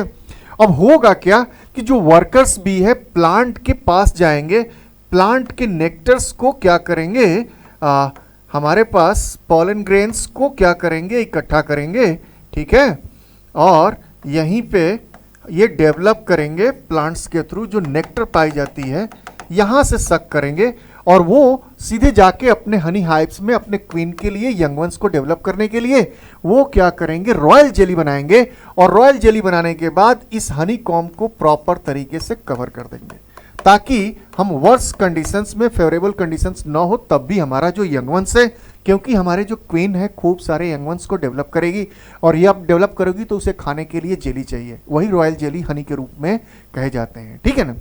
ताकि वो यूज करें। तो इस तरह का मल्टीपल फार्मिंग खूब सारे डेवलप की जाती हैं एक पर्टिकुलर एरिया में, जहां पे खूब सारे फ्लावरिंग की प्रैक्टिसेस जो चल रही हैं, खेती हो रही है, वहां पे एग्रीकल्चर प्रैक्टिसेस उस वाले एरिया में की जाती है। और कुछ रेगुलर इंटरवल के बाद क्वीन को हर एक बॉक्स में एपियरिस में ले आके एक एक क्वीन डाल दीजिए, ऑटोमेटिकली वर्कर्स और ड्रोन्स प्रॉपर तरीके से उसमें कवर कर लेंगे और हनी का प्रोडक्शंस करेंगे। वो हनी हम मार्केट में काफ़ी कॉस्टली है और एक अच्छा प्रैक्टिस हमारे को मिल जाता है और रिच सोर्स ऑफ फूड के रूप में यूटिलाइज करते हैं, मेडिसिनल पर्पस के रूप में यूज करते हैं। ठीक है, तो ये सारी चीज़ें हम लोगों ने आज देखा और समझने की कोशिश किया कि हम लोग कैसे इस इंप्रूवमेंट इन फूड रिसोर्सेज को इन्हांस कर सकते हैं। देखिए सिंपल अगर कंक्लूड करूं मैं, इस चैप्टर का नाम था क्या, improvement in food resources. Improvement in food resources का कॉन्सेप्ट बहुत ही सिंपल इसलिए है क्योंकि मुझे एक नेचुरल रिसोर्सेज में बहुत ही लिमिटेड रिसोर्सेज मिली है जो इस इन्वायरमेंट को compete करेगा, फूड प्रोडक्शंस को इजी वे में अवेलेबल कराएगा सबको। तो उसके लिए हमारे पास अलग अलग तरह की प्रैक्टिसेस हैं। एक पढ़ा हमने क्रॉप प्रोडक्शंस मैनेजमेंट, दूसरा पढ़ा एनिमल हस्बेंड्री, थर्ड पढ़ा पोल्ट्री फार्म के रूप में, फोर्थ पढ़ा फिशरीज और फिफ्थ पढ़ा शॉर्ट में एक एपी कल्चर यानी कि हनी प्रोडक्शंस के रूप में। ग्रेन्स को डेवलप करने के लिए हमारे पास अलग अलग प्रैक्टिशनर्स हैं जो कि मॉडर्न फार्मिंग को इन्हांस किया। मॉडर्न फार्मिंग के लिए पैटर्न्स को, क्रॉप पैटर्न को हमने चेंज किया, चाहे वो इंटरक्रॉपिंग हो, मिक्स क्रॉपिंग हो या मल्टीपल क्रॉपिंग के थ्रू, प्रॉपर इरिगेशंस के थ्रू, मैन्योरिंग और फर्टिलाइजर्स के थ्रू, पेस्टिसाइड्स और वीडिसाइड्स यूज़ किया ताकि हम पेस्ट को भी कंट्रोल कर सकें, वीड्स अनवांटेड सब्सटेंसेस जो प्लांट है उसके ग्रो को भी रोक सकें। और हमारी जो प्रोडक्शंस को इन्हांस करने के लिए, सॉइल की फर्टिलिटी को नॉरिश करने के लिए लेग्यूमिनस प्लांट को डेवलप करने की कोशिश किया ताकि वो नाइट्रोजन फिक्सेशंस में हेल्प करे, क्योंकि उनके पास एक नाइट्रोजन फिक्सेशंस बैक्टीरिया पाई जाती हैं, चाहे वो राइजोपियम के राइजोपस के रूप में हो, राइजोबियम के रूप में हो या साइनोबैक्टीरिया के रूप में हो, जो नाइट्रेट और नाइट्रेट को जो इन्वायरमेंट में जो एक लिक्विड फॉर्म में हम वाटर के साथ मिला करके नाइट्रोजन को अलग करेगा और वो सिर्फ और सिर्फ प्लांट कर सकता है, जिससे उसकी सॉइल की फर्टिलिटी बढ़ी और वहां से हम सॉइल की फर्टिलिटी बढ़ने से क्रॉप का प्रोडक्शंस को बढ़ाए, यानी कि वहां पे इंप्रूव किया क्रॉप प्रोडक्शंस के रूप में, चाहे वो खारिफ हो, चाहे वो रबी हो, चाहे वो जायद क्रॉप्स हो या अनदर तरह के मिलेट्स के फॉर्म में जो भी आपको फूड के रूप में इंग्रेडिएंट डेवलप करने को देखने को मिला। दूसरा पार्ट जो हमारा एनिमल हस्बेंड्री का कॉन्सेप्ट था, वहां कॉन्सेप्ट हमारा सिंपल सा एक ही था कि हमको दो चीजों को कंट्रोल करना है, मिल्क प्रोडक्शंस को बढ़ाना है, और दूसरा सिंपल सा कॉन्सेप्ट क्या किया कि हमने अपने मीट प्रोडक्शंस को इंक्रीज किया। तो इसके लिए हमने क्या किया, क्योंकि हमारी तरफ की जो इंडिजिनस काऊ या बुफेलो जो मेन रिसोर्स है, इसके अलावा भी है, सिप है, हमारे पास कैमल है, बहुत रेयर केस में गोट है, सिंपल पार्ट, लेकिन major part of India is going to be utilise as a animal husbandry जो मिल्क प्रोडक्शंस और मीट के लिए है। काऊ और बुफेलो मेन रोल प्ले करते हैं। तो अच्छी ब्रीड्स जो इंडिया में पाई जाती हैं, गिर है हमारा, रेड सिंधी है, साहिवाल है, उसके सीमेंस को हमने इकट्ठा किया, प्रोसेस किया क्रॉस ब्रीडिंग कराने के लिए, ताकि इंडिजिनस एक अच्छी गाय के रूप में तब्दील हो जाए और वो इजी वे में हमारे इंडिया में सर्वाइवल भी करें और मिल्क का प्रोडक्शंस और मीट का प्रोडक्शंस बढ़े। दूसरा पार्ट जो हमारा इंटर क्रॉसिंग के बाद हमने उसको एक मैनेजमेंट पार्ट देखा, जिसमें अलग अलग तरह के मेडिकेशंस, वहाँ की शेल्टर, वहाँ का टेम्परेचर्स को मेंटेन करने के लिए साफ सफाई, हाइजीन पे ध्यान दिया गया, मेडिकेशंस प्रॉपरली करी गई ताकि हमारा प्रोडक्शंस, हमारा जो एसेट है उसको नुकसान ना हो। ठीक है, देखिए क्रॉस ब्रीडिंग हम फ्रिजेरियन को भी ले आ सकते हैं, लेकिन वो थोड़ा सा डेवलप करने में काफ़ी समय लगता है और चांसेस डेवलपमेंट के काफ़ी कम होते हैं, क्योंकि वो उस इन्वायरमेंट में जो हमारे यहाँ है और वहाँ के इन्वायरमेंट में काफ़ी अंतर है। तो ऐसे केसेस में चांसेस होते हैं कि क्रॉस ब्रीडिंग सक्सेसफुल ना हो। तो हम क्या करते हैं, इंडियन की ही अच्छी ब्रीड को क्रॉस कराते हैं। ठीक है, तो ये सारी प्रैक्टिसेस, डिजीज को फ्री करिए, जो आपकी जो क्या बोलते हैं इसको, नुकसान जो हमारे पास इन्वायरमेंट में हो रहे हैं, यानी कि अनहाइजेनिक इन्वायरमेंट है, उसको दूर करें। ठीक है, मेडिकेशंस प्रॉपर करें, शेल्टर प्रॉपर रखें, रख रखाव करें, वेटनरी डॉक्टर को प्रॉपर चेक करवाएं। थर्ड पार्ट जो हम लोगों ने पढ़ा था, उसमें क्या देखा, हम लोग पोल्ट्री फार्म को देखने के लिए कोशिश किए, तो वही चीज़ सेम चीज़ हमारे पास है। इंडिजिनस काफ़ी देर से समय ग्रोथ करता है, उसका एक का प्रोडक्शंस भी कम है, मीट का प्रोडक्शंस भी काफ़ी समय ले लेता है। तो ऐसे में क्या करना है, हमें लेयर्स वाले जो क्रॉस ब्रीड वाले हैं फाउल, उनको डेवलप करना है फार्म हाउस के रूप में, पोल्ट्री फार्म के रूप में, जो शहर से बाहर डेवलप करें, ताकि उसका जो वेस्ट मटेरियल इन्वायरमेंट को पोल्यूट कम करे, ठीक है ना। तो उसके लिए हमने लेयर्स और एक ब्रॉयलर का कॉन्सेप्ट आपको बताया। जो लेयर्स में आप देखते हो कि प्रोडक्ट का, जिस तरह एनिमल हस्बेंड्री में जो मिल्क प्रोडक्शन है वो मिल्च कहे जाते हैं, और जो दूध नहीं दे रहे हैं वो मीट के रूप में यूज़ करते हैं। तो यहाँ पे है लेयर्स जो एग प्रोडक्शंस यूज़ कर रहे हैं, और जो मीट प्रोडक्टर है प्रोडक्शन करने के लिए वो ब्रॉयलर के फॉर्म में है। वो 2 महीने 2.5 महीने में 1.5 महीने में ही आपको 2 किलो के आसपास, 1 से 2 किलो के रूप में हो जाता है जो मीट प्रोडक्शंस करते हैं। तो ऐसे केसेस में फार्म हाउस प्रॉपर तरीके शहर से बाहर हो, प्रॉपर हाइजीन का ध्यान रखिए, मेडिकेशंस कराइए, और अच्छी ब्रीड को लेने की कोशिश कीजिए, ताकि उसका प्रोडक्शंस एग का भी ज़्यादा हो और मीट का भी ज़्यादा हो। इसमें देखिए सबसे ज़्यादा इंपॉर्टेंट आपको समझने की चीज़ है, क्योंकि बर्ड फ्लू वगैरह होने के चांसेस काफ़ी ज़्यादा होते हैं, और ऐसे में एक से फैलने पे पास में रहने से वो पूरे एरिया का जो भी फार्म हाउस का जितने भी प्रोडक्ट हैं वो नुकसान में चले जाते हैं। तो इस पे ध्यान दे करके हमने क्या कर दिया, 2 चीज़ और प्रोडक्शंस को बढ़ाया, एक एग को और मीट को। थर्ड पार्ट जो फिशरी प्रोडक्ट हमारा आता है, जो बहुत बड़ा रिसोर्स है हमारा एनिमल प्रोडक्ट के रूप में, जो यूटिलाइज करते हैं डे टू डे लाइफ में फूड इंप्रूवमेंट में। तो हमने इसको बढ़ाने के लिए क्या किया कि आप दोनों तरह के ऐसे कंपोजिट कल्चर ऑफ फिशरीज पे आप फोकस हो।